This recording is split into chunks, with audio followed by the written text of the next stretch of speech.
Hey, self-lovers. It's Katie here. So good to be with you. I can see a few of you joining already and some familiar faces, which I love. Guys, or girls, ladies, let me know where you're calling in from and who you are. Just, I can see some little tiny images, but it'd be really helpful if you said, hi, it's such and such. Pretty sure Lindy, or and then, hi, it's Lindy, and I'm calling from Sussex. That would be great. It's such my pleasure to be with you this Saturday afternoon. I'm going to kind of lead in slow and allow people to arrive onto the workshop. I've called this a workshop because I do Facebook Live trainings in the Self-Love Hub, our private group, all the time, as you know. And it's very much kind of a one-way teaching. But what I really felt that I desired to do, and I really felt that you guys would appreciate, is more to workshop it. So I've never quite done this over a Facebook Live before. So I'm relying on you guys to support me in the back and forthness of this workshop, because you're going to get involved and the workshop will work if you get involved. So excuse me, I need you guys to communicate with me. Let me know that you're here. So those of you that are already on the call, just say hi, just so that I know that the Facebook Live is working, because right now I'm just talking to a screen and I don't know for sure that you're hearing me or seeing me. So if you can say, I hear you, Katie, I see you, Katie, that would be great. And that will sort of give me the thumbs up to move forward confidently with the call, because I want to make sure you guys get all that you came here for today. So I'm waiting for your first comments so that I know that you are receiving me. And weirdly, I'm not getting them. So let me just take a little look over at Facebook to make sure that we are live and working. I think we are. Yeah, looks like we are. Okay, cool. I'm just going to let you guys arrive, and I really would appreciate it if you could let me know if you can see me and hear me. Please, that would be wonderful. Just say, hi, Katie.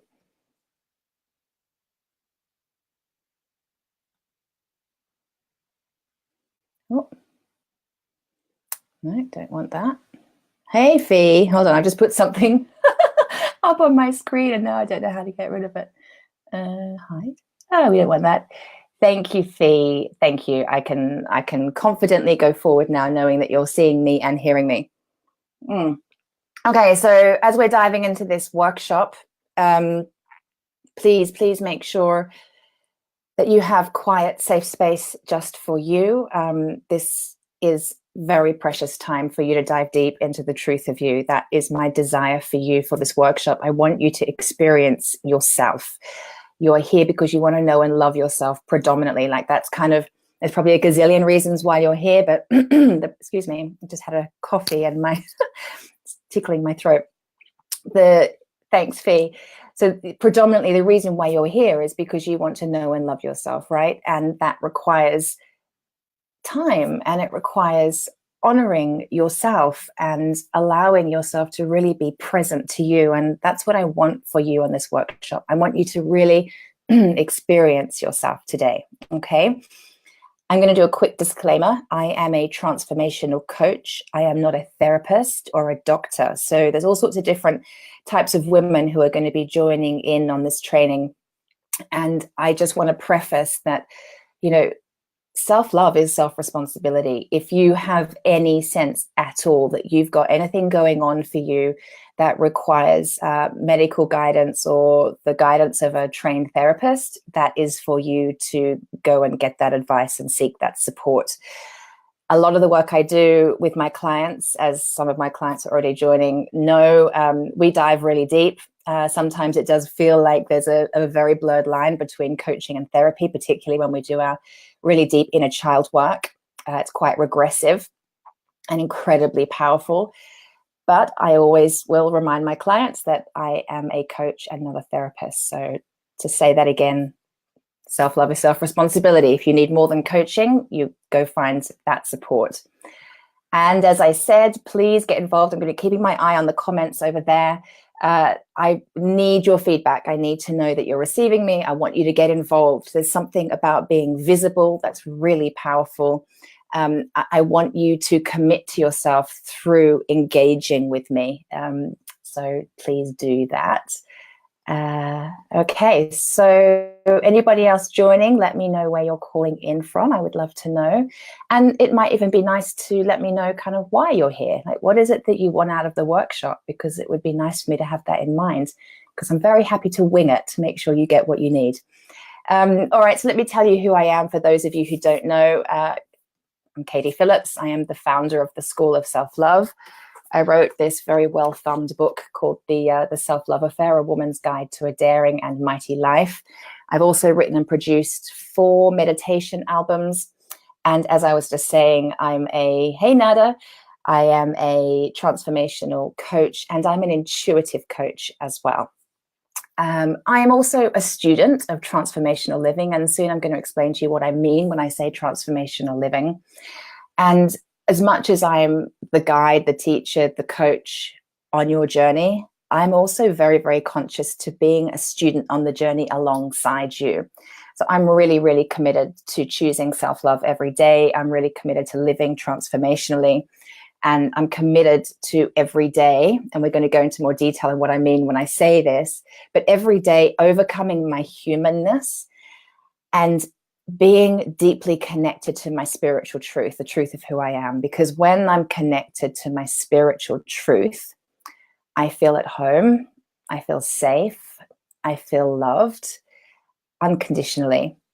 And I've never ever known such a powerful relationship as the one that I now have with myself because of my spiritual connection.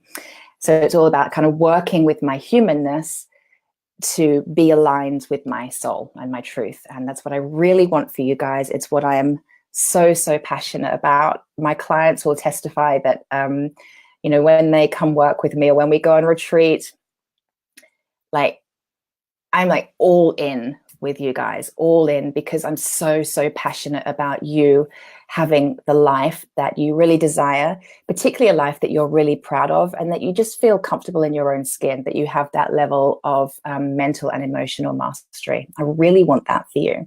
So that's a little bit about who I am and kind of what drives and motivates me. And I'm just, as you'll probably notice, my eyes are going to flit around the screen a little bit. I'm going to be looking at comments. I'm going to be looking at my notes to make sure I don't go too far off track. So bear with me, but I am right here present with you. Let me tell you what I'm going to teach you today. So we're totally going to look at what on earth self-love is. And I want to talk to you about, because this workshop was all around, how is life designed to support you? It's a subject I'm talking a lot more about these days, because I'm just living in that flow of life more and more and more. And the more I'm in the flow of life, it's miraculous to me how life is always supporting me. And I've never spoken about it in the way I want to speak about it with you guys today. But I want to explain to you the link between loving yourself and living in the flow of life and having that beautiful experience, that magical experience of life supporting you. We're going to dive deep into that today. I'm going to teach you how you can stop feeling like a victim to life, which again is about being in this magical flow of life. We're going to take a look at emotional mastery and mental mastery. There's so many different things I could teach you. I have a whole process called the Self-Love Affair process. It's like the book outlines the entire process. My retreats take you through this process, and so do my group coaching programs. And that's quite a lot, it's quite a body of work. For the purpose of today's workshop, I wanted to pull out the most powerful pieces of information that can help you to speed up your own transformation and have you start feeling better than you do right now. So we're going to look at mental mastery, and we're going to look at emotional mastery. We're going to look at your mind. We're going to look at your emotions. That's really important today. And by the end of the workshop, I want you to feel more connected to you. I have a feeling that those of you, hi, Suzanne, you've sent me a Facebook message. I've started the training. I hope you can join me. I have a feeling that you are here today because you probably feel like I felt 10 years ago. So 10 years ago, I would have been attracted to a workshop like this because I was in complete and utter survival mode. I was running on empty. I didn't feel like I could trust myself or trust my decisions. I definitely didn't feel like I knew myself. I didn't even know myself to be able to say I loved myself. For people just joining, please let me know who you are. Great to have you.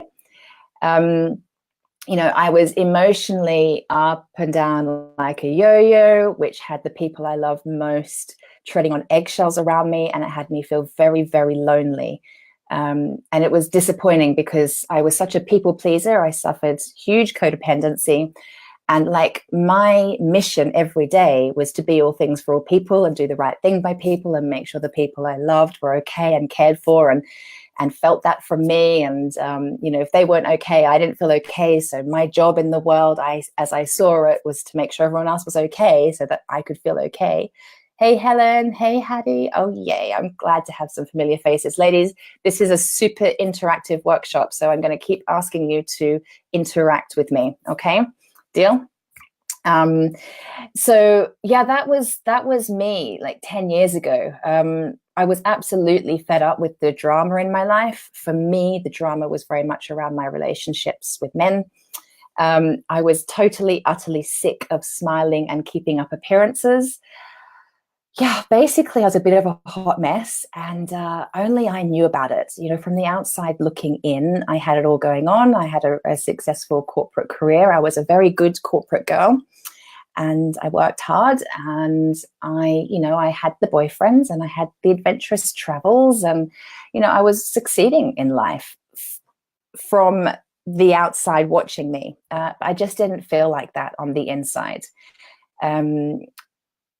So I'm wondering if you feel the same. I'm wondering if you were kind of like me 10 years ago. If you're resonating with anything I'm saying, please say yes. Yes, that's me. Or tell me in the comments what you're resonating with specifically. I like to know who I'm talking with.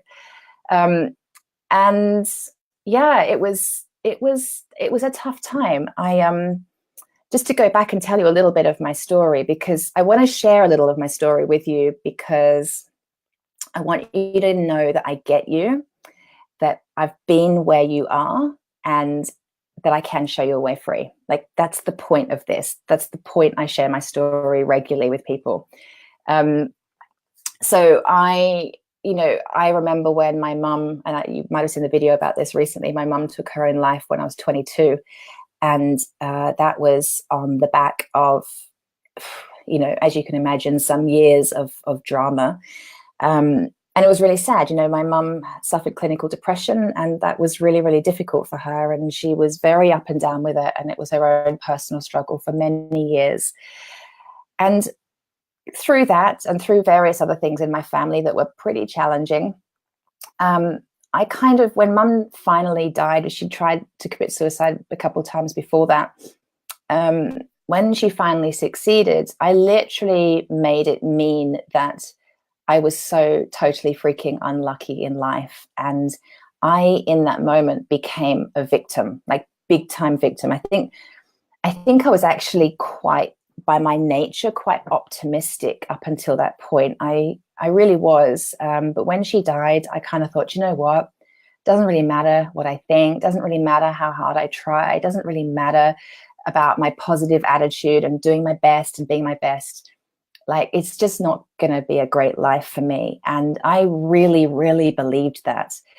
And I even went to a doctor and had an experience once where I think I was suffering some anxiety and a little bit of depression at the time, which is what took me to the surgery. And this doctor, whether I'm remembering it absolutely correctly, and whether this is true or not, the doctor said to me, Katie, your dad was an alcoholic and your mum was clinically depressed. The chances of you picking up some of those traits are pretty high. And that was like the nail in the coffin for me. I believed that. I became a victim to life. If someone then had told me that life was designed to support me, I'd have punched them in the face. Like, as far as I was concerned, life was not designed to support me. It was shit. And if you can resonate, please interact with me and let me know that you're understanding what I'm saying. It was really hard, and I lived like that for quite a number of years. And we get what we think about. So I continually attracted drama into my life. I continually attracted things that would have me feel overwhelmed or anxious. I never felt in the flow of life. I just felt like life was ganging up on me and people were ganging up on me, and it was all just hard work. Like life was hard work, and we get what we believe. Until I discovered another way. And that's what I'm going to teach you guys today, because I know you want to know the other way. I know you want to believe there's a different way of doing life and that you're not a victim to it. Say yes in the comments if you want to believe there's another way of doing life and you're not a victim to it. I know you want to love yourself. I know you want to trust yourself. I know you want to have self-confidence. I know I know that you want to feel abundant and fulfilled. And I know you want to flourish and thrive and get out of goddamn survival mode, right? I'm looking at some comments now. Helen saying you can relate. That's great. Hattie, I get the being what you think. Yeah, we totally are what we think. And we're going to dive into that on this call. Hey, Susan, so good to have you. Yeah, great. So please keep interacting with me, ladies. This is an interactive workshop. We're going to do the work together. So let's go now into hello, Mohammed. I can't pronounce that. I'm sorry. Right, let's dive into this idea about what self-love is and the idea that life is designed to support you and how those two concepts are linked. Okay. First thing I want to say to you, and I want you to write this down. I hope you guys have come onto the call with a journal and a pen. And if you haven't, then please use the comments box and write this down. I don't want you to just hear it. I want you to hear some of what I'm saying, and I want you to write certain things down because I want you to really get it. I want it to drop in for you. I wish I knew what I'm about to tell you 10 years ago. It would have saved me a hell of a lot of pain. When we are aligned with love, we are met with love. Please type that into the comments. When we are aligned with love, we are met with love. I'm going to tell you a little bit more about how my story evolved shortly, but recently when I was in Lombok and Bali, I had the most incredible experiences. The ground actually shook with earthquakes. It was like the universe was shaking me up and saying, Katie, you've got to get just how this shit works. You need to get it. You need to understand how you get to be in the flow of life. And it is when we are aligned with love, we are met with love. Thank you, Susan. When we are aligned with love, we are met with love. I can't wait to tell you the Lombok story. We'll get there. When you love yourself, here's what happens. The universe reorganizes and shifts itself, shifts itself around you to show you just how unconditionally loved and supported you are. You know, it reflects back to you how lovable and worthy you are. Life is designed, Helen. Yes, thank you, Helen. When we are aligned with love, we are met with love. Yes. When you know and love yourself, the universe can know and love you. You are aligned and in sync with the universe when you're vibrating at the same frequency as each other. So let's take a look at that. The universe, and I sort of interchangeably use the words universe, God, source, life. The universe is vibrating at the level of love. Us humans, we're kind of more designed to be vibrating down more like towards the vibration of fear. There's an emotional, vibrational, energetic scale. We're kind of more down here at fear. We'll understand a bit more about that, why that is later in the call. Our spiritual nature. If you're on this call, I don't think I need to explain it to you. I think you, even if you don't really intellectually get it, I think that you'll have a sense of it in your heart, that you know that you are a spiritual being first and foremost. You are spirit and soul first, and then you're human. say yes if you know that. Or type yes. Your spiritual nature desires, the reason you are here having this earthly human experience is your spirit desires that your humanness, it wants to witness and experience your humanness moving from fear to love regularly. It wants to see you moving from fear to love, because every single time you overcome fear, you overcome your humanness and move towards love, your spirit gets to experience itself more deeply. It gets to know and appreciate itself more deeply. So you are kind of like spiritually hardwired to have a human experience of moving from fear to love every day. And every time you move from fear to love, I call that living transformationally. Right? So everyone's saying yes, yes, yes, yes, yes, yes. I love this interaction. Thanks, ladies. So your spiritual nature wants you to be vibrating at the frequency of love, right? We need to be up there.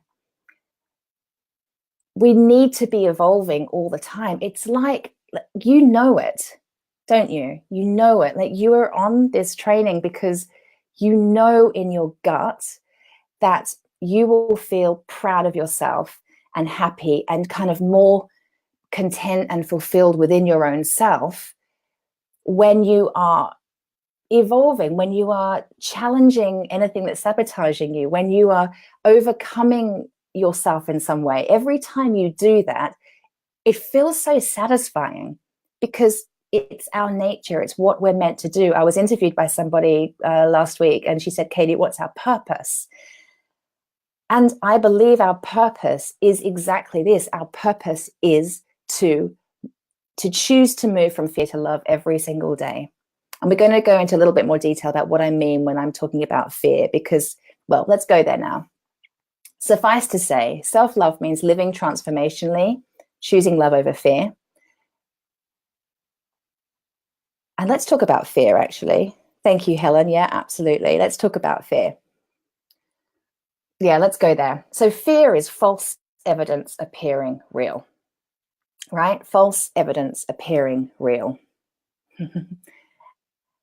Our beautiful human brains have been designed to look for danger. Our humanness is constantly on the high alert for something that could threaten our survival, which is why we often feel in survival mode when we're not connected to our spiritual truth and we're only connected to the fearful place of our human experience. We're experiencing survival mode. And that's because, if you go back, a few thousand years, many, many thousand years perhaps, there was a saber-toothed tiger lurking in the bushes, potentially going to jump out and snatch your babies, right? So it makes sense that it's still within our DNA to be kind of on high alert in survival mode. Our brain is designed to keep looking out for what could threaten us. But we live in the first world now. It's 2018. Like, there's no saber-toothed tigers lurking in the bushes anymore. And we're pretty comfortable and we are pretty safe. I know that we could go into another conversation there, especially there's parts of the world where people really aren't comfortable or safe. If you're on this call, you are living very comfortably in the first world. And you're very bloody lucky. We are lucky. And fear, false evidence appearing real, is just that. And we need to get that. We need to understand that there's usually something else going on, that we don't need to give in to the fear. We can challenge the fear. I'm going to teach you a bit more about that soon. Okay, so our role as spiritual beings is to align with love and move away from fear, because quite frankly, fear doesn't even exist. It's not even there. It's a made-up concept. There's usually, when you challenge your fearful thinking, there's usually going to be another belief that will support you to have what you want. And every time you choose that other belief, you're moving up the scale towards love. So self-love, for us to be in the flow of life, for us to align with universe and source, for us to be kind of in that dance with universe and source and vibrating at love, we've got to start with ourselves. It's an internal job. We've got to start creating the experience of love within ourselves, and that's self-love. So self-love is about loving all parts of our humanness. It's about loving your mind, it's about loving your emotions, it's about loving your body, and it's then about loving your spiritual self. So when we're talking about loving your mind, it's about choosing loving thoughts and not allowing yourself, like loving yourself enough to stop the self-harm of listening to thoughts that are really hurting you. Those critical, judgmental, horrible, nasty, mean thoughts that we have. So self-love is about loving your mind and choosing thoughts that are going to love you instead of hurt you. It's about honoring the truth of how you feel. You know, like Susan, fear, false evidence appearing real. Yeah, it is. Yeah, it's about honoring how you feel. I mean, my God, we are so like programmed and conditioned and like in the habit of wanting to rush past our, you know, more unhelpful emotions, the more uncomfortable ones, right? We don't want to face them. We don't want to experience them. We repress them. We push them down. I'm going to talk about this more. I don't want to do it now, but it's making us sick, right? Self-love is loving the truth of how we feel. It's honoring that part of us. I promise you, when you learn, I'm going to teach you today, learn to name all that you feel and honor what you feel and allow what you feel and experience what you feel. Oh my God, your experience of life is going to be so transformed. And the people you love most won't be on eggshells around you. I can promise you that. And then there's the illness in the body. So that's sort of what I was alluding to just now. You know, when we can love our body, we stop believing that our body is against us. We start believing our body is for us.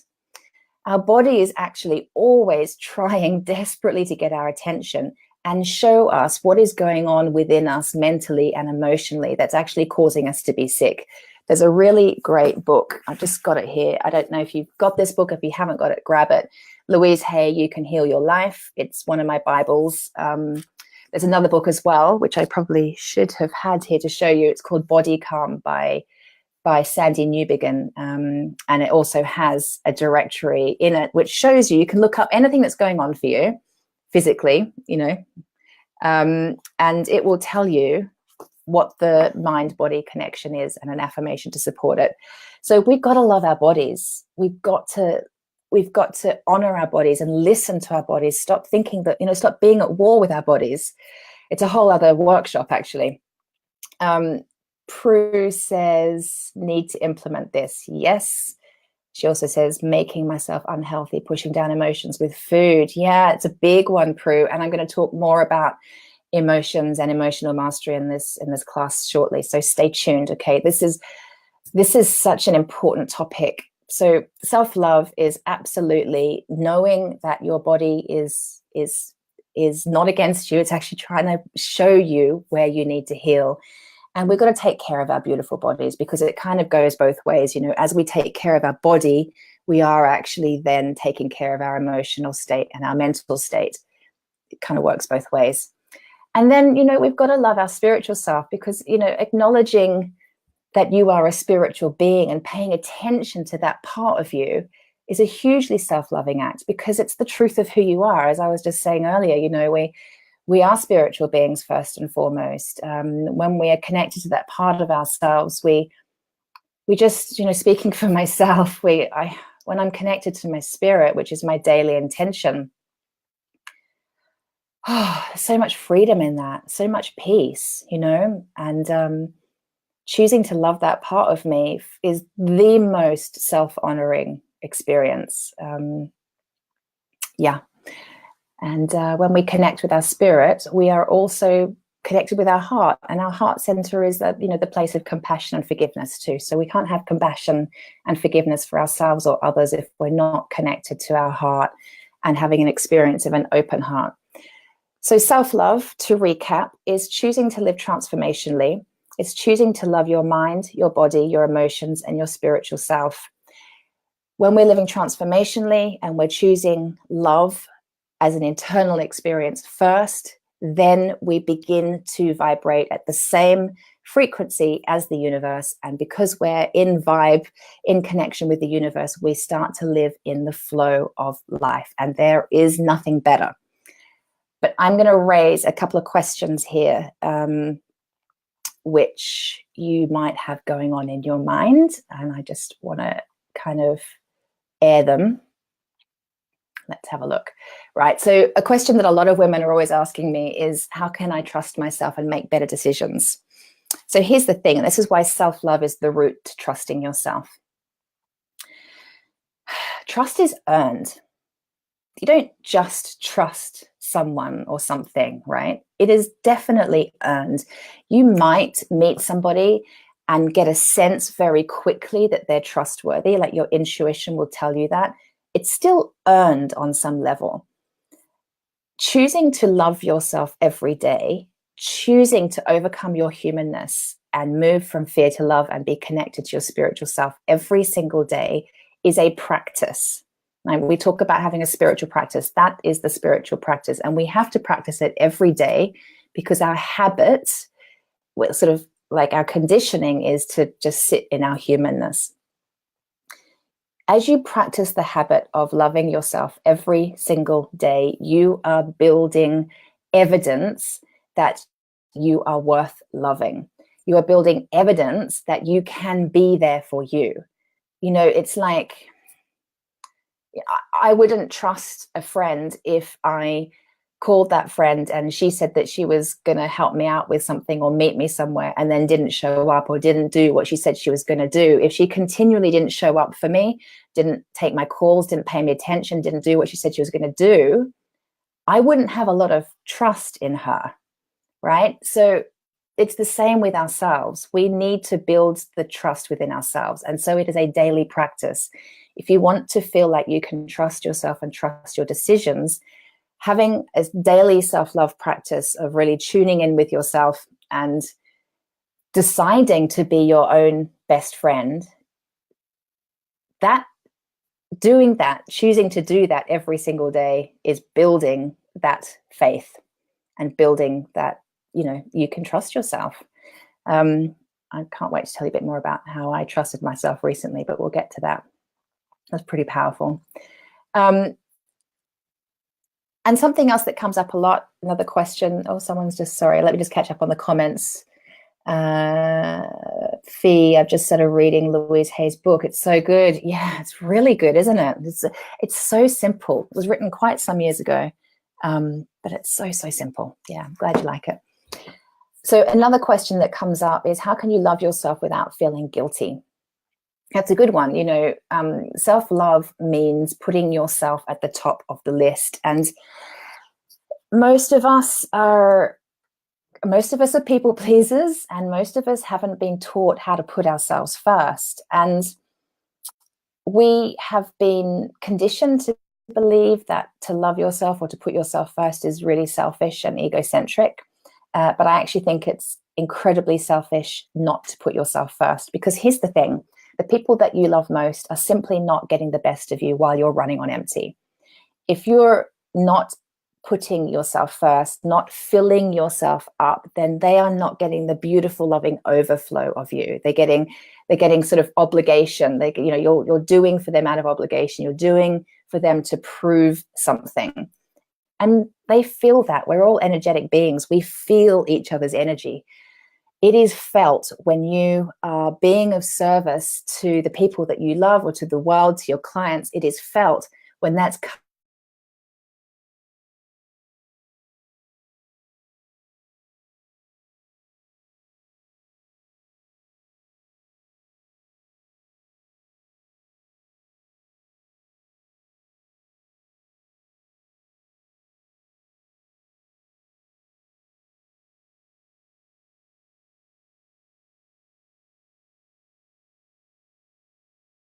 yourself first is selfish is really quite a fallacy, and I want you to let that go right now.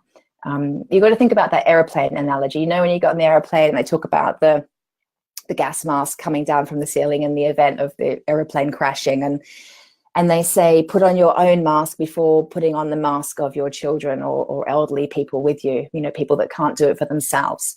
Put on your own gas mask first. That's because you cannot put on the gas mask for your child when you're suffocating because you haven't put yours on first. You cannot help somebody else unless you've helped yourself first. Okay, so it's not about putting yourself first to the detriment of other people constantly and being like the selfish cow, right? Like you're going to use your common sense and your intuition on it. But please know that your conditioning is going to challenge this idea of putting yourself first massively. It really will. And I invite you to change up that sort of habitual thinking that you're selfish, and trust that you're doing better for others and for the world when you look after yourself first. And here's another thing that I want you to know, and you might need to give yourself permission on a whole other level to love yourself before we move on. And that's this idea that anything that we value, we pay attention to. So really simply, like, you wash your clothes and iron them and hang them and take care of them because you value them. You give them your time and attention and care, right? Your boyfriend or husband or girlfriends, you give them your time, you give them your attention, you give them money, you give them love. Like, you nurture and take care of these people because you love them.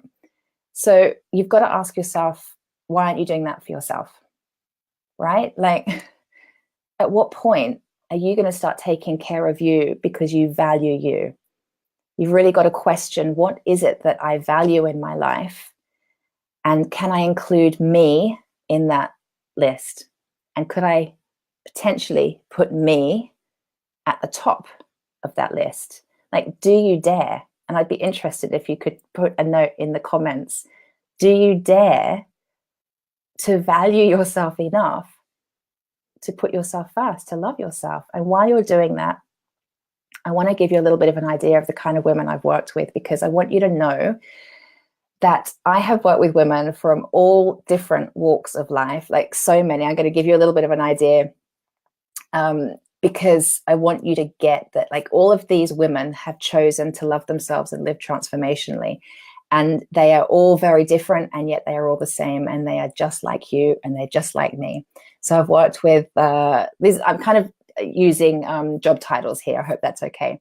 Landscape designer, teacher, interior designer, TV presenter, creative director, lawyers, ad agency execs, entrepreneurs, property managers, property developer, marketing exec, retired entrepreneurs, mums, coaches, environmental planner, professional musician, artist, caterer, photographer, a horse whisperer, business founders and owners. Like, I have worked with so many different women.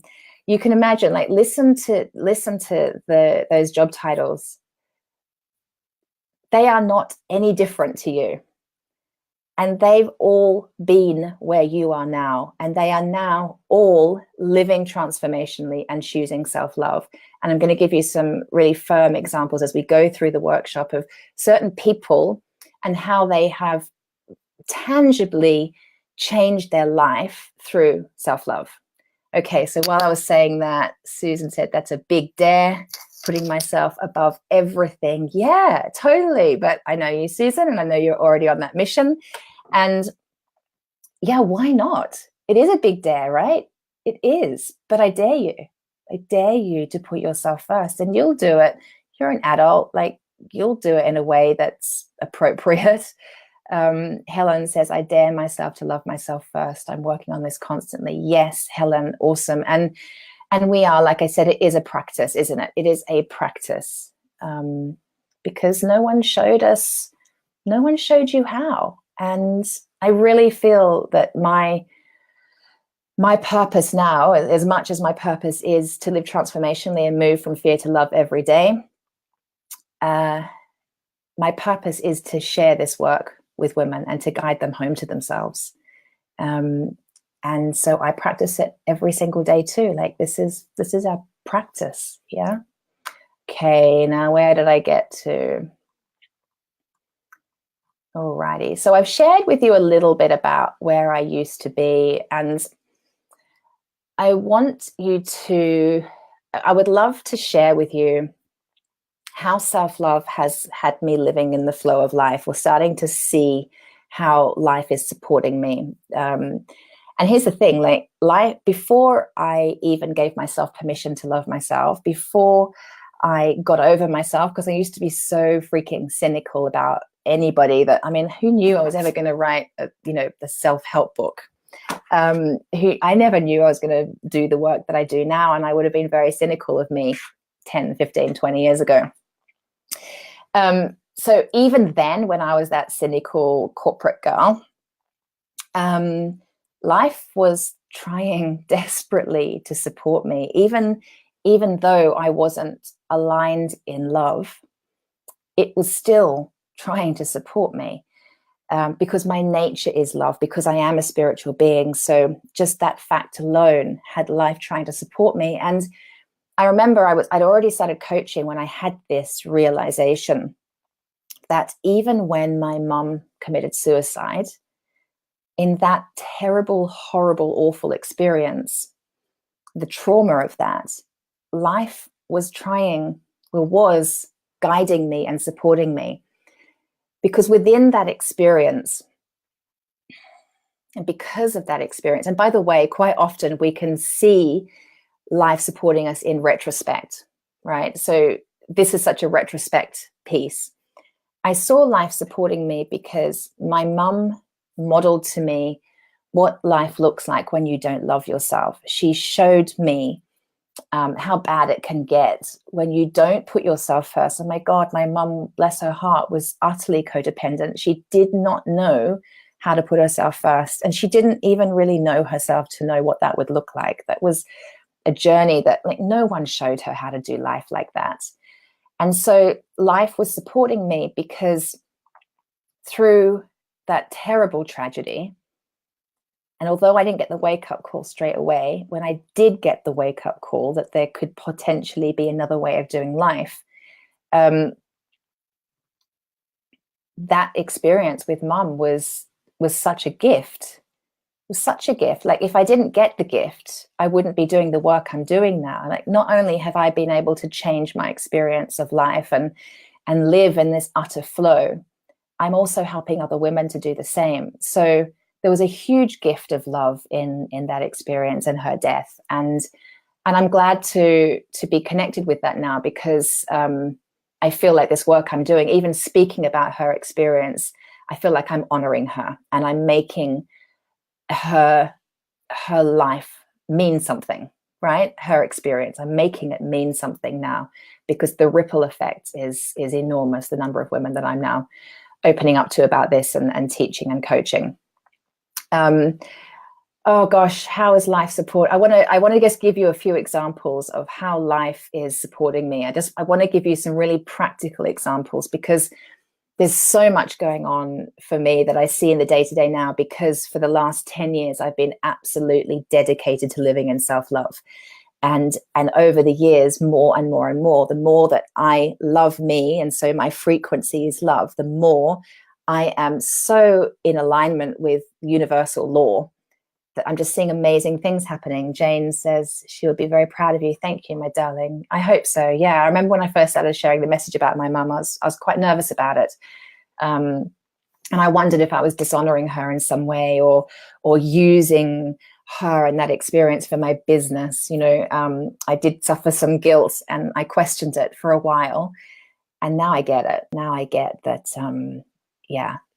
I have to honor her and share her story to help other women. Otherwise, what was the point? So how is this whole living in self-love supporting me? I've got to just give you some tangible examples, because this is actually quite exciting. In fact, speaking about mum again, so thank you, Prue. Gosh, my mum too. 3 attempts, all failed. Okay, yeah, I'm with you, my darling. And within your experience of that is there's a gift there for you too. And I don't know what that is right now, but if you haven't already figured out what the gift is, I hope that you will, and I hope that you know that even when it's really shit, life is trying to support you. So yeah, to go back to my mum's experience, another link to mum actually and how life is supporting me. earlier this year, I realized I was in perimenopause at the age of 43. And it was really tough. And the way it predominantly affected me, apart from like the night sweats and various other discomforts, I got bad adult acne and various things were going on, which was really uncomfortable. The biggest thing for me was emotional. I felt really, I actually felt like I was getting depressed again. I felt really low, and it really took me by surprise and was really uncomfortable, and it felt very hormonal. I didn't feel like I had any control over it, and I was kind of spiraling for a while until I got some support, specifically with a menopause coach, and she gave me some advice, and I did a big interview series, and I learned a lot about menopause. And if you want to know more about it, I can give you the link. Just let me know that you want to know all about the menopause series I ran. There's a whole amazing interview series on menopause and how to manage it. A really fantastic free resource. And I created that because I realized that for too long, menopause was the white elephant in the room. We didn't talk about it, despite the fact that every single woman on the planet is going to go through it. Every one of us is going to experience it. Most of us in 2018 don't even know quite what it is or what it looks like or how long it takes or when it can start. Like, I didn't know at 43 I could begin perimenopause. I didn't even know what perimenopause was. And it had such an impact on me emotionally. And I came to realize that when Mum did kill herself at 49, she must have been in perimenopause. I remember her having some like hot flashes during the day. But it wasn't spoken about. It was the white elephant in the room. It was an embarrassment. And so it wasn't addressed. She wasn't supported. She was already clinically depressed. And I came to realize that when she died, probably what tipped her over the edge was her hormones, because she wasn't supported through it. She didn't understand. The awareness and the education just wasn't there. So, although I felt absolutely rubbish at the beginning of this year, realizing that, seeing my mum's experience, that became such a gift to me, and it helped me to turn my experience of perimenopause around, which then helped me to turn many other women's experience of it around by running this really successful and empowering interview series. And if I didn't go through that, I wouldn't have, it actually, the learning I had through that experience helped me to change the way I even do my business. Like I've changed and moved way more into doing the feminine way of life since experiencing the first stages of perimenopause. It felt at the time like life was totally ganging up on me. But I've come to realize, again, with some retrospect, that actually life is trying to support me.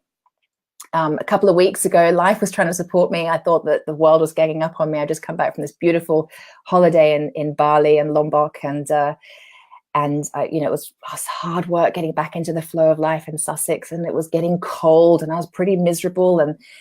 And then my son came home early from school one day, and it turned out he had something wrong with his appendix, and he needed to have it taken out. And on that day, I didn't have my car. Of all days, I didn't have my car. All I had access to was our camper van. And I was cursing, like, I'm human. And I was cursing, like, how could it be that I would have such bad luck that I would have come back from this amazing holiday and crash down to earth, cold, horrible Sussex, England.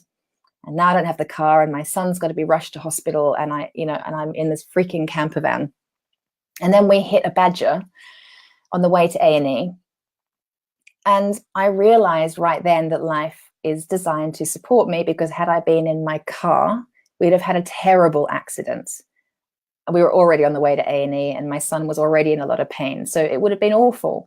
But this is such a tiny little practical thing. But, it wasn't that long ago that I'd have not seen the gift in being stuck with the camper van. I just have been a victim, thinking, oh, so annoying, I don't have my car. I've got to drive to A&E in a camper van.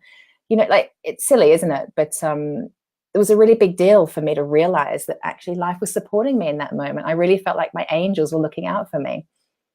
Let me tell you about Lombok and Bali. And just, I feel like I need to share this with you because, and I will get into sharing some really cool tips and tools on how you can love yourself. And we're going to apply all of this. And in a minute, I'm going to take you through a short little meditation as well, which is rather lovely. So we recently planned a holiday to Bali and Lombok, and a week, maybe a week and a half, probably about a week and a half before leaving Lombok, experienced some tragic, terrible earthquakes. And we were in a position of wondering whether we should go or not. And I ummed and ahed. And this is real testament to my self-trust now, which I didn't used to have. I wasn't sure whether to go. I had friends coming in from all around the world. We were all meeting in Lombok. I had friends from Australia, from Florida, from Bali, some from the United Kingdom. I was like, should we go? And thankfully, I'm part of a coaching group. I believe that as a coach, it's my responsibility to always be in coaching and to make sure that I'm at the top of my game. So I'm in a coaching group, and I reached out to the women in this group and I said, hey, look, I'm kind of freaking out a bit here. Do I go? Do I not go? My sense is that I go, but I needed to sound it off them a little bit. But my gut and my intuition was that I really, really must go. I knew that I should go.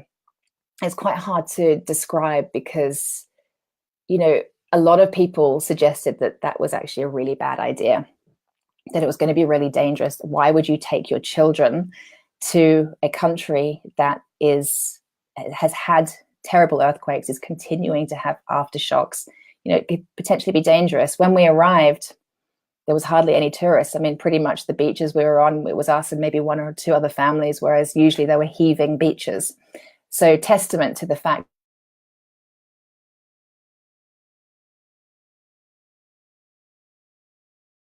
trusted my intuition, really trusted it. And I felt really proud of myself because actually the holiday that we had, which was more than a holiday, it was an experience, then became this ginormous lesson to me on how life is supporting me. On that trip, I intentionally opened my heart every single day.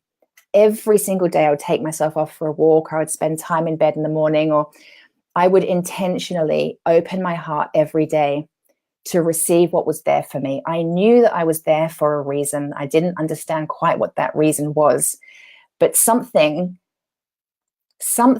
took me to a part of the world that was actually quite dangerous for a reason.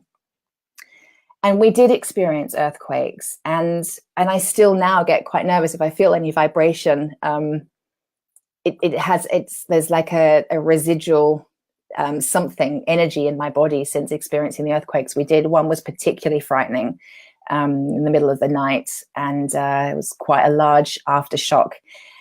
And it had us all, I had to run around the house and grab the kids up and get out, and we ended up having to sleep outside that night. It was pretty scary. And yet I still felt supported. Something intuitively within me still felt supported. And on that trip, I didn't know this was going to happen, but my boyfriend of nearly 2 years at that point, James, he proposed to me on Lombok, on a little gili, one of the little tiny islands. And it was incredibly romantic. And those of you that follow me on Facebook saw the video of the proposal, and it was just incredible.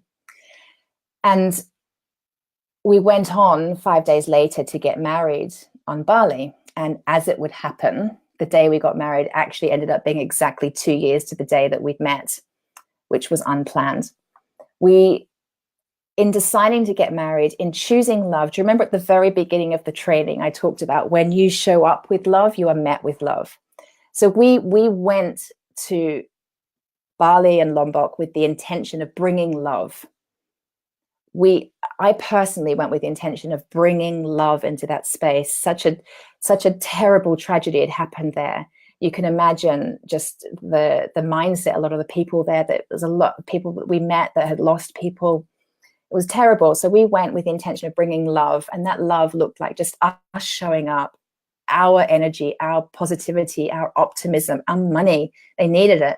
They needed to feel proud to to welcome us to their country rather than us be too scared to turn up. Like, us being there was a huge demonstration of love. And I continually opened my heart every day. When we decided to get married, we had 6 days until we were going to get married. My girlfriends said to me, Katie, we will plan the whole wedding for you. Just say what you want. I didn't even really need to say what I wanted. They kind of intuitively knew. And for the first 3 days of the 6, I didn't do anything. I was going to have massages. I was doing yoga. I was swimming. And I was opening my heart day by day by day to receive and to allow myself to be in the flow of life. Because here's what happened. You know, life supported me so much. I had, you know, for as long as I can remember, my desire has been to be married, but I didn't ever want to walk down the aisle of a church. I always had this dream in my mind that I would be on holiday with all of my best friends, and somehow in the middle of this sort of retreat style holiday, there would be a party, which happened to be my wedding. And that's what was created. And I didn't have to do anything to make it happen. They found me the most beautiful venue. The most beautiful rings turned up miraculously. Even my dress was, you know, I found it 2 days before the wedding. It's the only thing I had to do. And not only did I find the most beautiful dress, but what actually happened was I somehow met the designer of the dress, and I ended up naked in her design studio while she recreated a dress just for me and had it produced overnight so that I could wear the most beautiful dress on my wedding day. Everything lined up for us on that trip, every step of the way. You know, we were so supported. And to this day, I'm in such gratitude of how life supports us when we really allow it to, and when we choose every day to live open-heartedly and live in love. We had so many experiences where we were supported. I remember on one occasion, my son had an accident in the surf. He was hit by a surfboard, and there was literally only one other family on this completely deserted beach. And he bleeding from the mouth and, you know, worries about his teeth. The only other family on the beach, the husband only happened to be a dentist. We were that supported. You know, 2 weeks after getting back from Bali, my son had, you know, appendicitis and was rushed to hospital. That could have happened there. It could have happened on the airplane on the way back, but it didn't. You know, life was supporting me, and I can see it again and again and again. The miracle of my wedding, I ought to share some pictures with you guys in this space. It was such a miracle how we were supported. Every single thing lined up. I really need to write about it, and like I could just give you a whole list. But I wanted to share that with you because, you know, my wedding in Bali was such a fairy tale, and the continual, like, there was miracles happening all through the day, every day in that week leading into the day that we were married, just showing me just how supported we are and were. And I didn't ever experience life like that before. I've almost come to, I wouldn't say expect it, but I kind of do expect to be supported now. I do, but not from an expectation energy. It's more like it's just the truth. It's just how it is. We are supported if we are committed to living with an open heart, to loving ourselves enough to be aligned with the vibration of love. When we bring love, we get love. It's just law. That's why I'm so passionate about you ladies really loving yourselves. So how about we dive in? I appreciate we've already been on for an hour, and we've probably got, I don't know how long left. I've not done this training before, so let's see. But stick with me, because now we're going to dive into some really awesome tips and tools.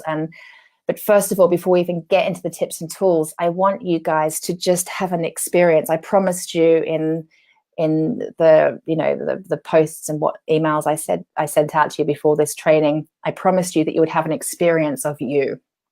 And now I want you to have that experience. So I hope that you're in a calm, quiet place.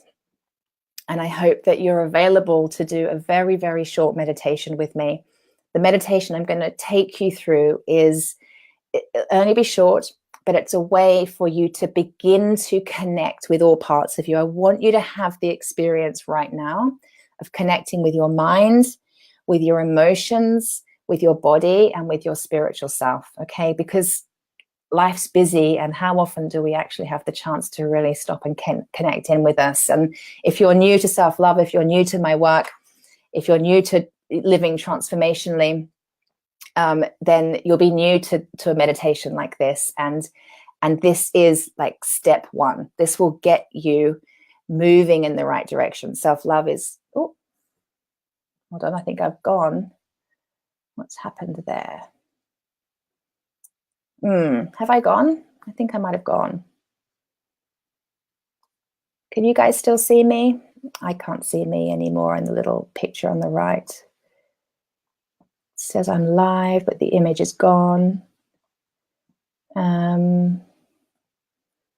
Guys, can you just let me know if you're still seeing me and hearing me? Oh, I'm still here. Great. Well, the image is gone. That's okay. Okay, how weird. Oh, you're still there. No, you haven't gone. Still there. And you guys are still there, which is so awesome. Thank you for staying with me, because I got to be honest that running a live workshop like this has me feel a little bit nervous because there's so much going on my screen. And yeah, I'm here. Thank you, everybody. Great. Well, I can't see that I'm here, but I'm going to trust you. And I'm really glad that you're sticking with me. We're going to get into the juicy stuff now, okay?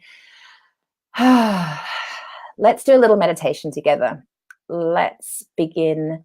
I want you to have an experience of what self-love really means, okay? So I'm going to close my eyes. I'm going to do this with you.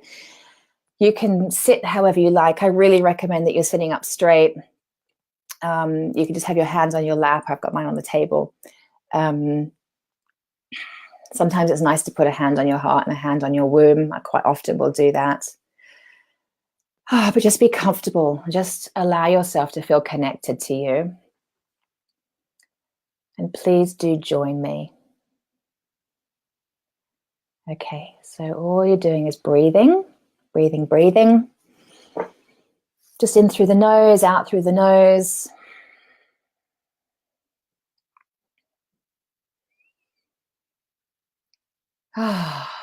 And just choose to love yourself enough to be here for you right now.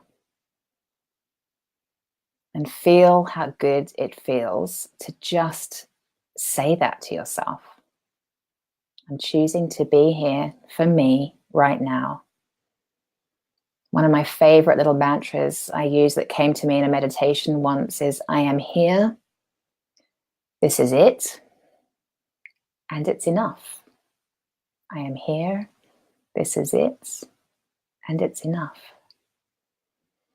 And just breathe. And first you're going to connect to your physical self, to your body. So you can do a quick body scan. As you're breathing, just start at your feet. And work your way up from your feet, up your legs to your knees, moving up into your buttocks area. And just notice as we're moving up the body, you're noticing where you're holding any tension and you're choosing to release it. I'm just choosing to let it go. And release those muscles are going up now into your lower tummy, circling your torso, the middle of your torso and the middle of your back, up across your chest and the top of your back. Just keep breathing, connecting to your body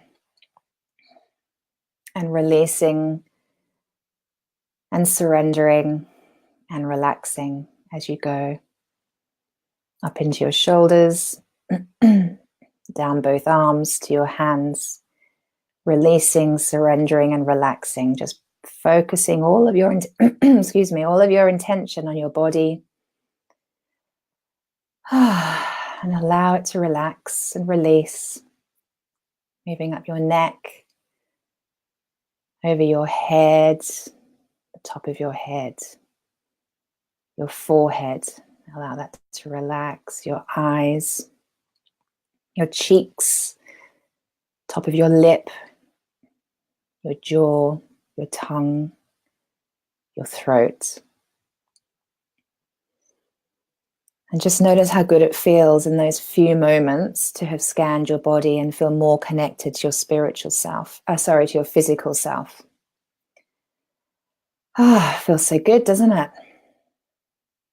Notice that your breathing is slowing. Your body's feeling perhaps a bit tingly, definitely a bit heavier. And just allow yourself to really arrive energetically in your body and just be there for you and love your body. Choose right now to say, I love you, my body, I love you. I know you're for me. I know that you are my signpost when I need to pay attention to other parts of me. When my mind and my emotions are off track, you show me that to be true. Thank you. And you feel a little bit more grounded now that you're connected to your physical self. And now I want you to pay attention to your intellect, what is going on in that beautiful mind of yours, what thoughts are going on. Just notice the thoughts. Allow yourself to be your own silent observer, your own witness. When you're witnessing your thoughts, what's actually happening is it's your spiritual self watching your humanness do her thinking. So you'll notice that when you're thinking, but there's another part witnessing your thinking, and that's your spirit. So just witness with love and compassion and total acceptance and understanding. What are you thinking? And could you, in this very moment, no matter what you're thinking, no matter how bland it is or how judgmental it is, how critical it is, how mean it is, just without judgment, can you allow the thoughts? Just for now. It's a very self-loving act to accept who we are and what's going on in our mind. Just accept it for now. Well, we're not going to accept it and leave it as it is. We're going to do some transformational work with it soon. But for this very moment, can you just allow what's going on there? And in this moment, you can remind yourself, I am not my thoughts, because you are not your thoughts. You are a spiritual being. I am not my thoughts. And maybe you'd set the intention that today I choose loving thoughts. Today I'm going to choose to transform any thoughts that are sabotaging me, because I know that I get what I think about. I know that life gives me what I am believing about myself. So today I'm choosing thoughts that are going to love me back so that I can have a more loving experience of life.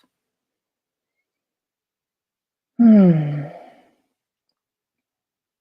this moment, just choose to love your mind and know that it's such a self-loving act to be aware of what's going on in there rather than ignoring it. Awareness is the first step to change. And next, you're going to tune in to your emotional self. Most women I come across with don't have much of a vocabulary for how they feel, because we're just not in the practice of identifying our feelings and then honoring them, let alone healthily expressing them. So this is a chance right now for you to just tune in and ask yourself, how do I feel? How do I feel? And just notice.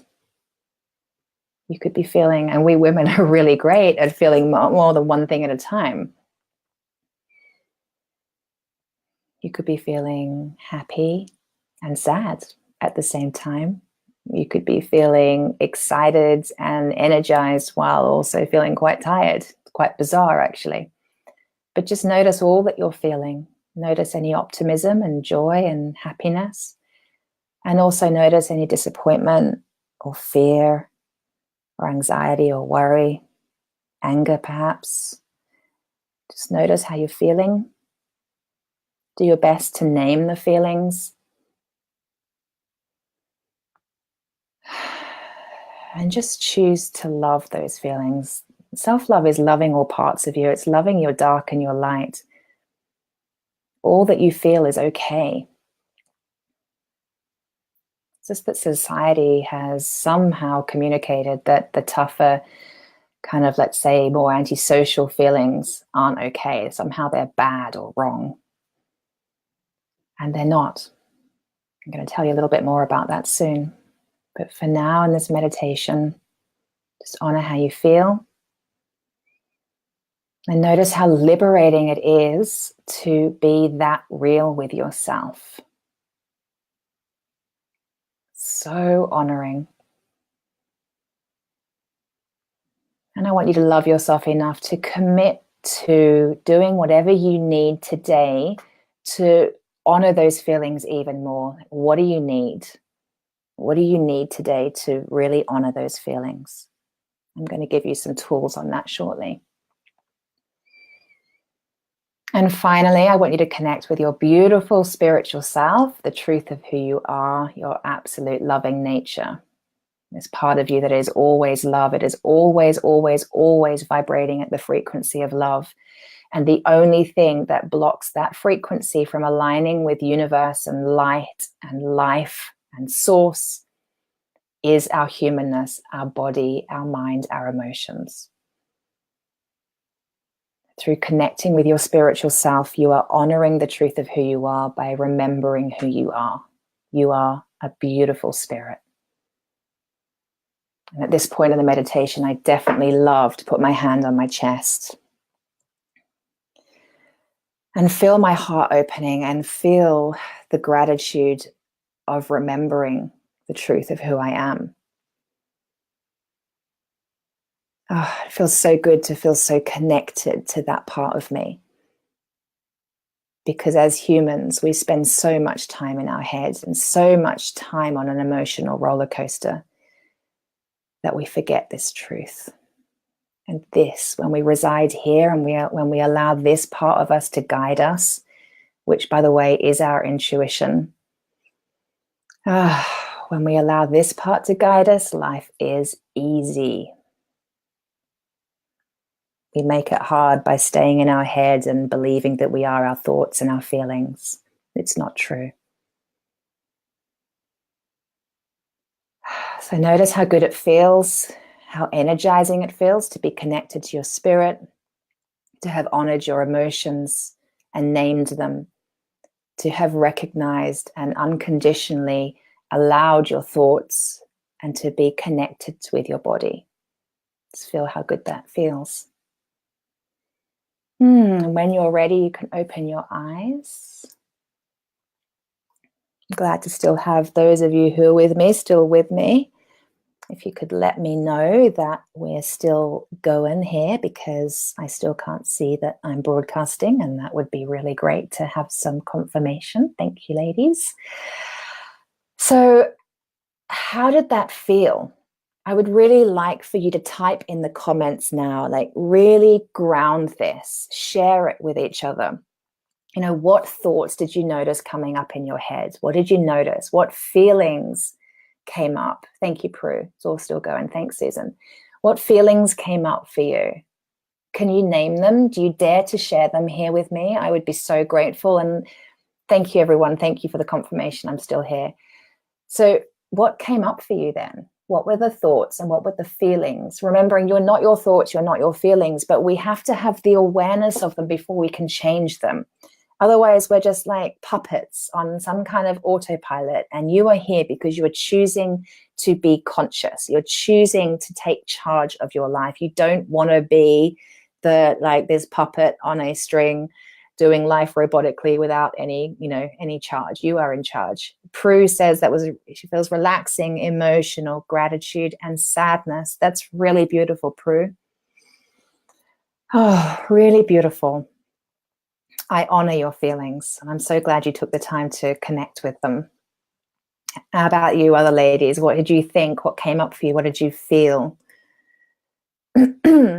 Helen says, the thought I had was it's easy to love the parts of you you like. What about the parts you don't? Yeah, it's so right.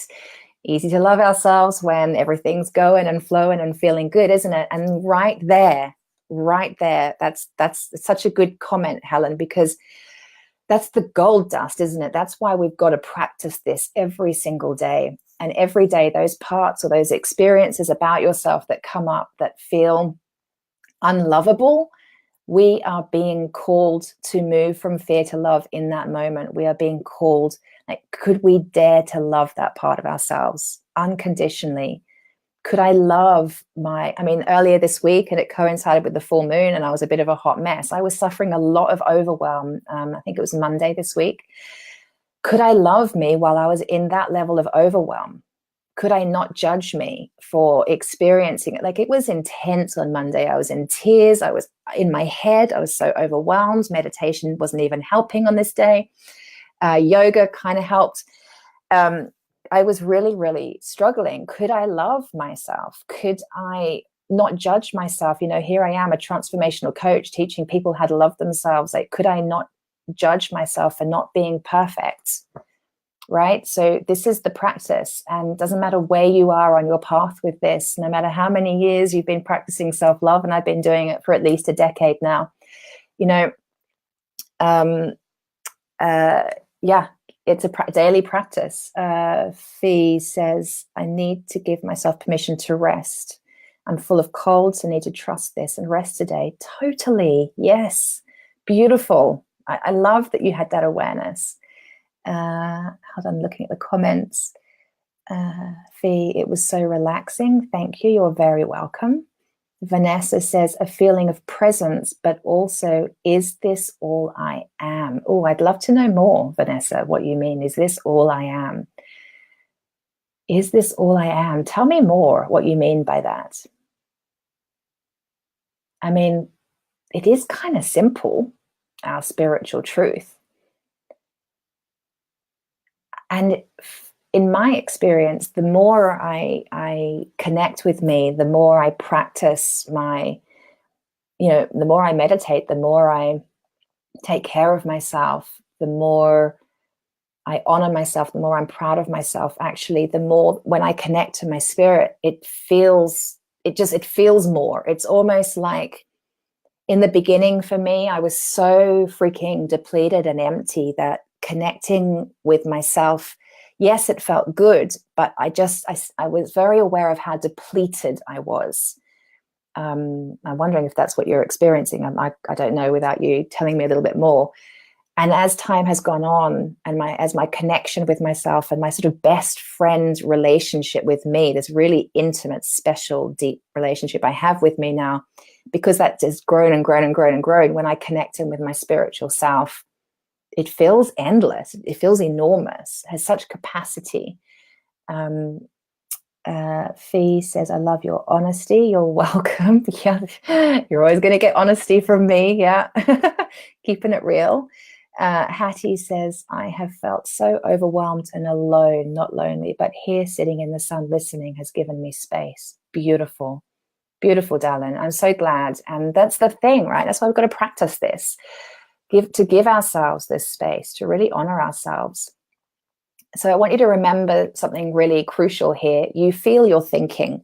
So, whatever you're feeling, whatever you've noticed and connected in with, I just want you to have the awareness that what you're feeling is an extension of something that's going on in your mind. So, when we're thinking super sabotaging, unhealthy, mean, critical, judgmental thoughts, usually that has us feel pretty shitty. We feel pretty low when we're being that mean to ourselves. When we choose loving thoughts, we feel better. So I just want you to notice, I know for me earlier this week, I was feeling overwhelmed. The thinking behind that was some self-doubt, some feelings around not being good enough, or actually more truthfully, it was about thinking that I didn't know what to do. We've got a lot going on in our life at the minute. We're buying a house, and I've got to have a foot operation, and James is about to have an ankle operation, and he's got exams, and I'm launching a program, and there's so much going on. And the thought was, I don't know what to do. The belief was, it's too much for me. I can't handle it. I'm not going to be able to handle it.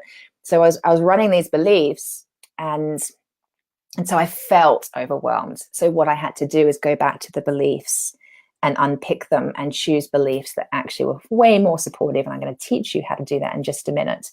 Vanessa says, I am depleted. Yes. Okay. Walking a journey as a caregiver for my mom who has cancer. Okay. Challenged, working through it. Love from South Africa.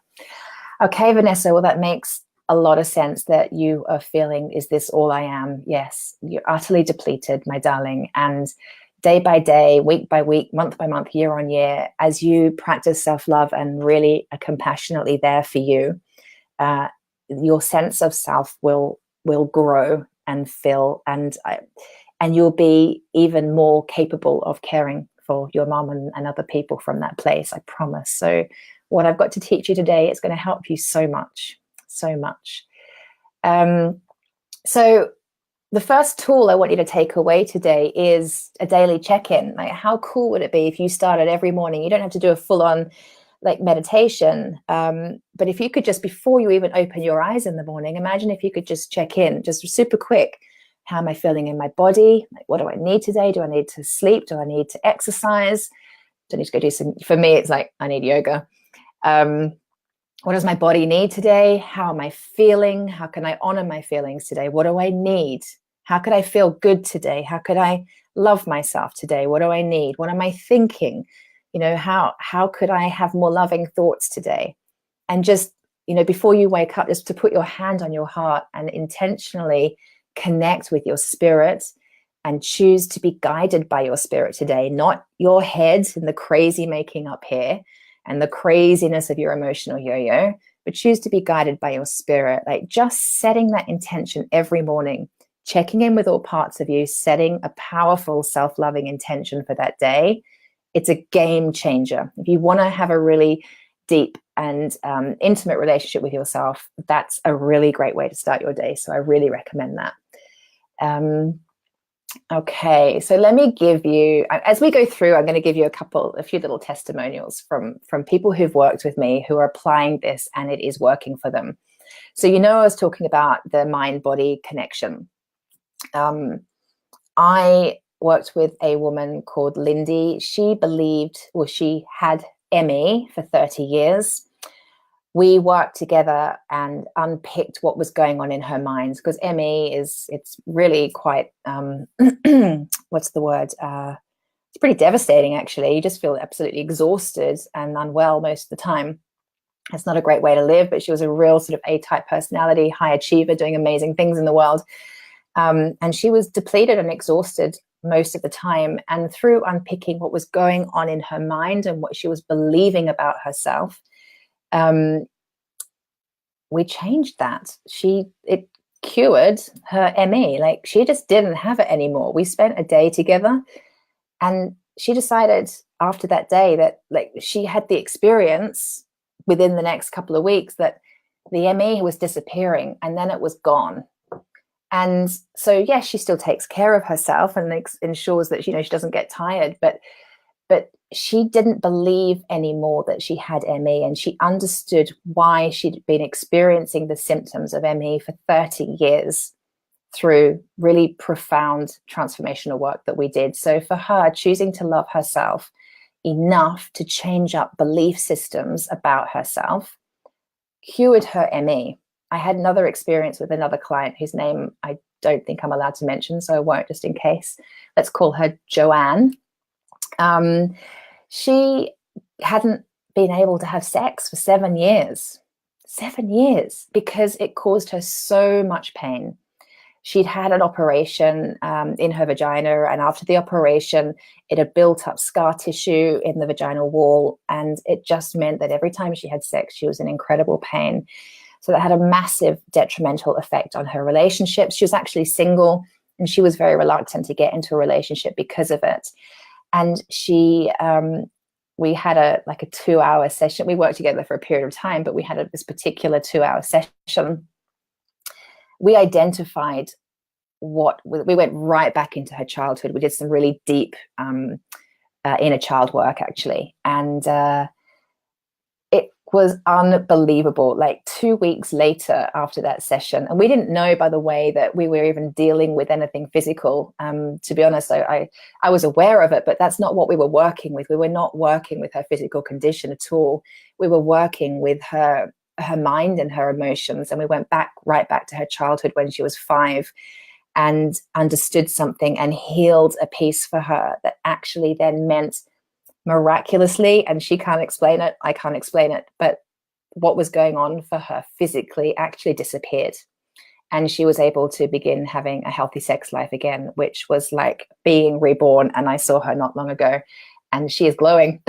So this stuff works, right? On a physical level, when we tune in and identify the sabotaging thoughts and emotions that we're experiencing, we can heal ourselves physically. I personally had an experience where I used to suffer cystitis. I had it for years and years and years. And I came to understand, actually, through this book, that cystitis is it's about anxiety. It's about feeling kind of unworthy and not enough. And that's what I had to heal. Like, that's been one of my biggest pieces. And I suffered a lot of anxiety for very many years. It sort of almost became like worry was my default. It is for most of my clients. Worry is the default.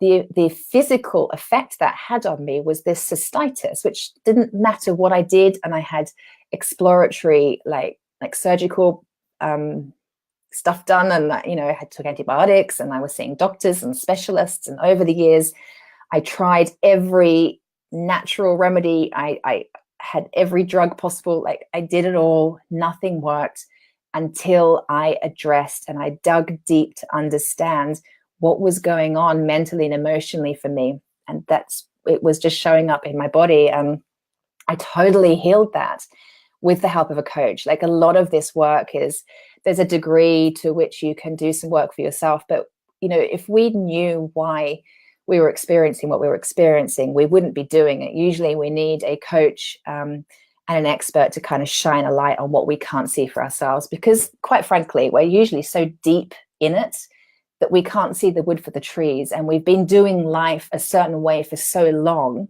it has never occurred to us that there's another way, right? And we need someone else to show us the other way, or to show us, hey, have you noticed that you're thinking this? Quite often when I speak with a client, just through a conversation, through the words they use, I can understand why they're experiencing what they are in life, because our words are a reflection of what we think and feel. And I can very, very quickly tune in and understand what's going on for a woman and what needs healing, so that she can have a different experience of life. And in some cases, heal some pretty incredible physical pieces as well. So let's move on to the next piece I want to teach you is this idea of a conscious woman challenges her thoughts. Okay, so we've already touched on this quite a lot. We get what we think about. Life is a reflection of what we believe. So the tool that I want to teach you now, and maybe you can help me, by those of you who are still here live, and yeah, there's still a few of you still sticking around, thank you. Can you write in the comments for me, because we're going to work with this, can you write something that you want but don't have? So write something that you want but don't have. And then I want you to write, what do you believe about why you don't have it? Okay, so what do you believe about why you don't have it? I'll give you a minute to do that. Think of something you want but don't have. It could be money, it could be a man, it could be a job, a house. What is it? And why don't you have it?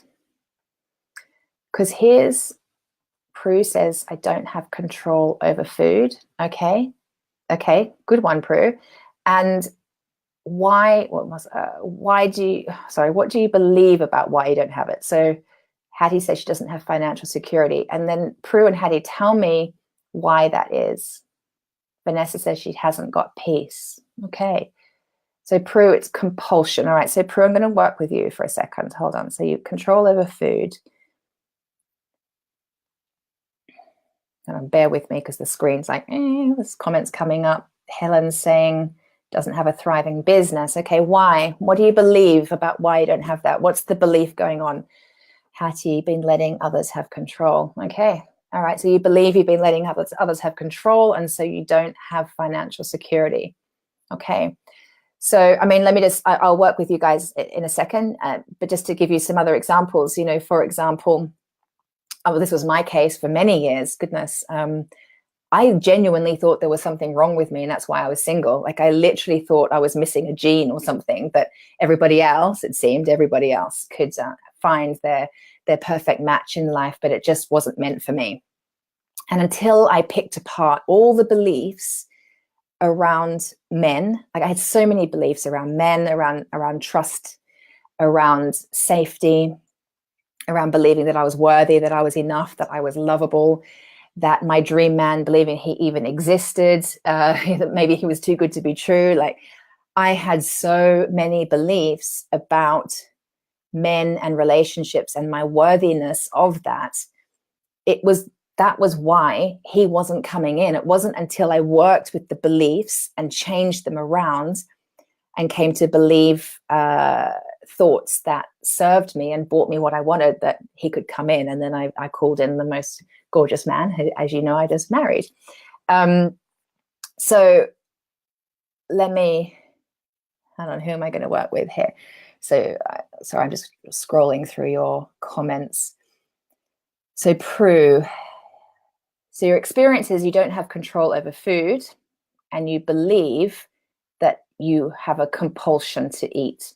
So while you believe you have a compulsion to eat, if I'm understanding you correctly, you believe I have a compulsion to eat, I can't control it. Would that be a belief? Would you say I can't control it? I don't have another strategy. I don't have a different coping mechanism. I don't know another way. Hold on 1 second. Have you replied? That's someone else. Hold on. Oh, there's another one. So Prue, staying with you, is it that, yes, right, great. So yeah, I have no control. I am not in charge. Those are the beliefs you need to change up. Okay, so rather than believing I have no control, I'm not in charge, I can't help myself, I have a compulsion, they're really powerful statements. And while they are within you, they are running the show. So the work for you would be to turn it around. So the way you turn it around, the first thing you do is you ask yourself, is it true? Now, I know for you, it probably really feels true. I have no control. I am a compulsive eater, right? Let's work with those two statements. I have no control. I am a compulsive eater. Prue saying, yes, you're right. Keep trying to control, but fail. Excuse me, keep failing. Yeah. So why do you believe it? It's true. So what you do, this is what a self-loving woman would do, and a conscious woman, which you are because you're here and you're sticking through the training. It's, you ask yourself, what else could be true? What else could be true? Because here's the thing, and this is why fear is false evidence appearing real. You know, you've chosen one belief. There could be 100 other potential beliefs. If you could imagine, there's all these beliefs circling around, like, I do have control. I am in charge of myself. I love myself so much that I know that I have really fabulous coping strategies, or you know, there's so many different options you could choose. You just happen to have chosen the one that actually brings you exactly what you don't want. So you've chosen the one that says, I can't control myself, and so it is. How about I can control myself? I am in charge of what I put in my mouth. I love to take care of my body. I enjoy eating food that is so nourishing and healthy for me, right? Like, there's a gazillion other beliefs. Yeah, positive beliefs. That's right. There's a gazillion other you can choose. But at the minute, although you know intellectually that you probably should be choosing better beliefs that will serve you, you're not actually doing it. And this is where self-love is a self-responsibility piece. You got to work the muscle. It is a daily practice. You're in the habit of believing one thing, which is getting you that result. You've got to choose a self-loving belief that will get you a different result, right?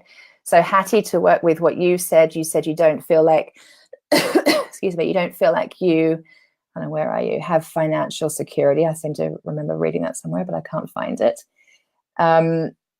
Oh, where is it? Yeah, you don't have financial security and you've been letting others have control, right? Yeah, so while you believe others have control, then so it is. What else could be true?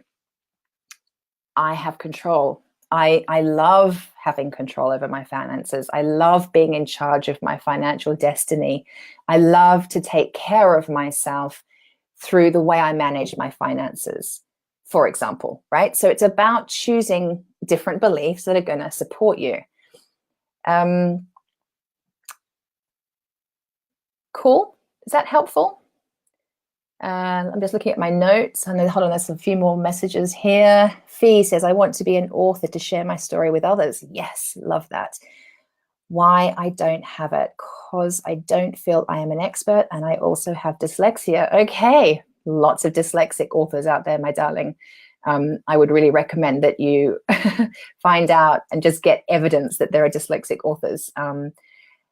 And you got to start asking yourself better questions, like as much as it is about, and by the way, I hear you, sweetheart. I hear you. I honor you. I get it. Before I wrote my book, I wondered, who am I to write a book? You know, how am I the expert? Until I knew that I had every right to write that book, and I am the expert, and I am continually learning and growing as well. But what was I going to say to you? Yes, you've got to choose. I say this with so much love. You have got to choose to ask yourself better questions. It's like, I don't feel like I'm an expert. Well, how about the question would be then, how am I an expert? Where am I an expert? In what field am I expert? What evidence do I have that I'm expert? What do I know that no one else knows? Or what can I share and explain with the world in a way that nobody else can because it's my experience? Right? Start asking those sorts of questions. And I have dyslexia. Well, okay, cool. So again, is it true that because you have dyslexia, you can't write a book? Can you 100% for sure, for certain say, I can't write a book because I have dyslexia? I would like to suggest and invite you to believe that that's not true, that there are other options. And yeah, I can write a book. I have dyslexia and I can write a book.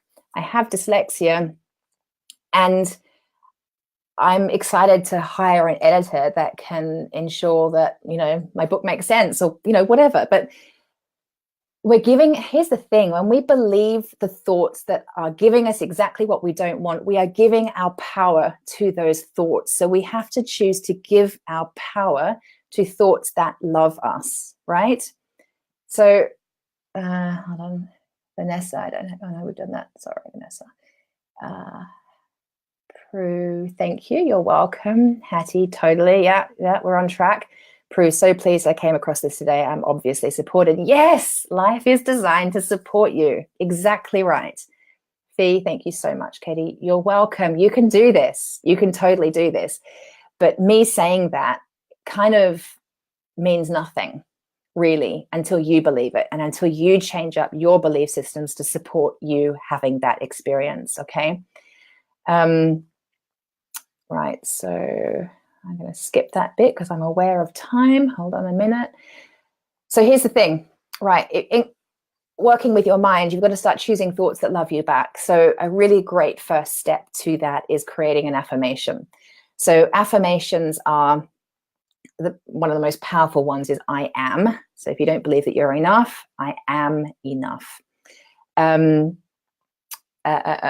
So affirmations. I love this. It's a sentence that starts with I love, I choose, I create, I enjoy, I have, I am, right? You start the sentence with that and it's a positive, always in the positive. So for example, to use Hattie's example here where she said, other people are in charge of her finances. Would that be a good example to use? Is that what you said? Hold on. Oh no, other people have control. It's not a great example, but what's an example here? I am in charge of my finances would be a great affirmation. I love to be in charge of my finances. I choose to have financial control in my life. But what you wouldn't do is say something like, other people aren't in charge of my finances. Like, that's not an affirmation. The affirmation is exactly what you do want. There is no mention of what you don't want in an affirmation. So some examples are, many people believe life is hard. So the affirmation would be, I love how easy my life is. A lot of people feel like life is totally not supporting them. So the affirmation is, I choose to trust that life has my back. What I love about that affirmation is you might not totally trust it today, but you're choosing to trust it day by day by day, right? So rather than I know life has my back, maybe you don't know it right now, but I'm choosing to trust that life has my back is a beautiful affirmation. I enjoy watching how the universe abundantly provides for me every single day. What a lovely affirmation. If you don't believe you're deserving of love, somehow you think you're unlovable. I work with a lot of single women who are looking for their man. They don't believe they are lovable or worth loving. So I am deserving of unconditional love is a beautiful affirmation. And in terms of choosing thoughts that love you back, create the affirmation. So it's basically the reverse of the belief, and it's said positively, and it's going to get you what you want instead. Also ask yourself, how is life supporting me right now? Like, take a look at the gift. There's usually a gift in what's going on. Even if we feel out of control in our finances, we're being called to develop that part of us that believes that we can be in charge of our life. If we feel out of control with our eating, then life is supporting us by highlighting that discomfort for us and showing us that that is a part of our experience of ourselves that needs transformation, that needs to be moved from fear to love so that we can vibrate at love. Because, right, does that make sense? So like, what is the gift? There's usually going to be a gift. It's really funny, this week I've had several clients actually tell me about somebody in their life that's really pissing them off. And they're like, this person is a pain in my ass. I can't deal with them. They're really annoying me. A couple of them was their mothers. And when they told me what mum had said, actually the truth was mum was being a reflection to what was going on within them, right? And so the gift, although mum was being a pain in the ass, the gift, life was supporting her, because what mum was doing was very beautifully showing this part of you needs healing. This part of you needs love. This part of you needs transformation. And so there's a gift there. There's always a gift. Whenever we think that life isn't supporting us, whenever things feel hard, whenever we feel a victim to our thoughts or our out of control emotions, actually what within that is always an opportunity for us to transform something about ourselves so that we can have a healthier, more intimate relationship with ourselves. So there's always a gift. So I really recommend that, always be looking for the gift. Okay. Any more questions? Here we go. Fee, thank you so much. You're welcome. Get it, onward and upward. Yes, onward and upward. So powerful. Yes, great. Yes, it is. It is, right? Like, this is the secret that, well, it was a secret to me for far too many years until I realized this other way of doing life. And then, boom, it's totally, utterly changed my experience of life. My beliefs around money have astronomically changed. It was only 7 years ago that I was actually receiving housing benefit. Can you believe that? I was so disempowered. I was so embarrassed and humiliated that was happening for me. But it was happening for me because I didn't believe I was worth more. I didn't know how to charge my worth. I didn't expect more, right? And we are a reflection of our self-worth. It's amazing how powerful this work is. I want to share something with you, actually, which is really powerful. I had a client once, Lindsay, she is a VA, and we were working together for a number of things, but one of her key desires was to find her man. And she really, really desired an emotionally like supportive and emotionally communicative man. She didn't believe, as was my story too, that she was enough, that she was lovable. So we did a lot of really powerful work to move her into a space of believing that she was enough and calling in her guy. And she did call in her guy, which was a beautiful miracle. And they had a great relationship for a while. But this is where it gets really interesting. That relationship didn't actually work out. And it would have been easy for her to believe that this shit doesn't work. I'm not meant for love. It's never going to happen for me. She could have gone back to those old beliefs, but she'd done too much work to go there. And actually, the gift in that relationship ending was so beautiful, because she chose to end this relationship. And in ending it, what she did was prove to herself how far she had come. In choosing to end the relationship in the graceful, loving way that she did, without drama, with absolute grace and love, she was able to witness just how self-trusting and self-honoring and self-loving she now was, which she didn't used to be. And so a beautiful affirmation that she then started to use, which was a really great one for me when I was looking to call in my guy, was this or something even better. Like, that relationship was great. And it was a beautiful reflection of just how far she had come to have called in this man. And there were problems within the relationship, and she knew it, and she wasn't going to settle because she'd learned too much about herself. She'd come too far. So she chose to end it. But there was, and while she was ending it, it was this or something even better. Like, if I can call this in, which is evidence of how far I've come, something even better is coming. And that was a really profound experience for her.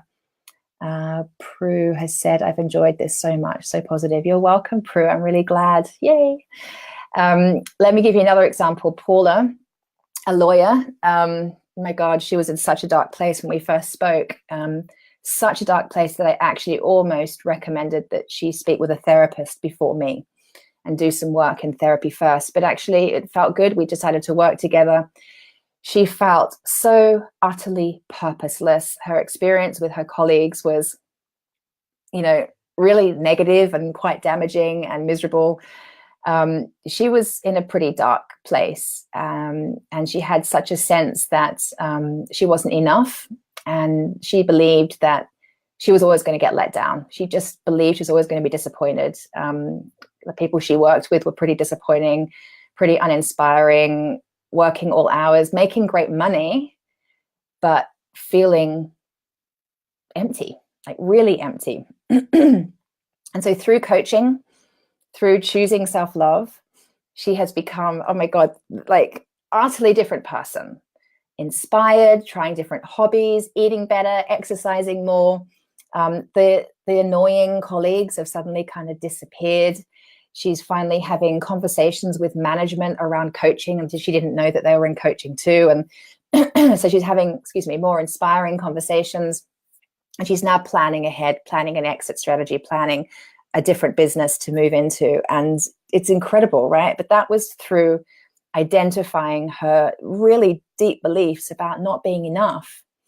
It was really profound, actually, through just believing that she wasn't enough and she expected to be disappointed all the time, through turning that around. And we did we went right back to when she was 5 or 6 and understood where those beliefs came from and did the healing work to move her forward. And now she's like on fire. It's really exciting. I had another lawyer client, actually, Jean. She was really interesting. She was really modeled around this piece of feeling. So she actually didn't believe that she could feel. It was almost like she thought she was heartless. She wasn't.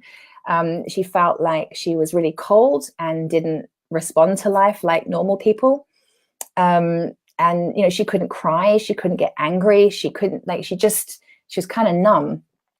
And we did a lot of incredible work together, actually. Through her numbness, through her inability to feel, what was happening is, of course, she had feelings, but no one had shown her how to emotionally connect with her feelings. And so she was numbing them and pushing them down. I'm going to talk to you about this next.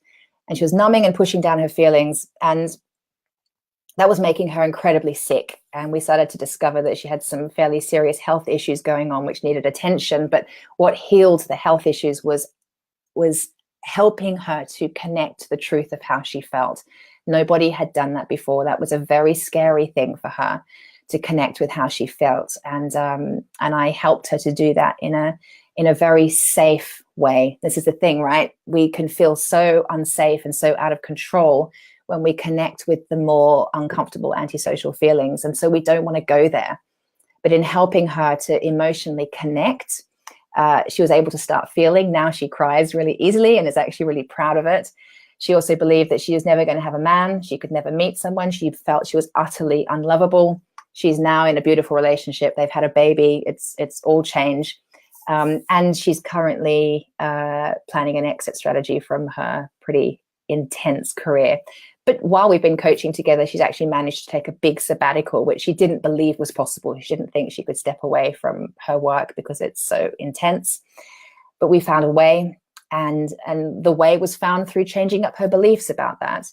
And while she was on sabbatical, she met her guy. And, so it's a beautiful, beautiful fairy tale. And she is evidence again that when you change up what you're thinking, you can change your experience of yourself and your life. And every single client of mine, and it was my case, my experience too, is that quite often the stuff that is so painful for us is coming from a place where we just don't think that's possible for us. We just don't think that we can have that level of happiness. We can't have what they have. Except that we can, but we have to start to believe it. Sorry, I got slightly distracted. Sandy has arrived. Hello, arrived quite late. We'll try to watch the entirely later. Definitely need this. You're welcome, Sandy. It's turning into a bit of a monster of a workshop, but why not, hey? You can watch it in bits. We're nearly 2 hours in, but we're getting there. We're nearly there.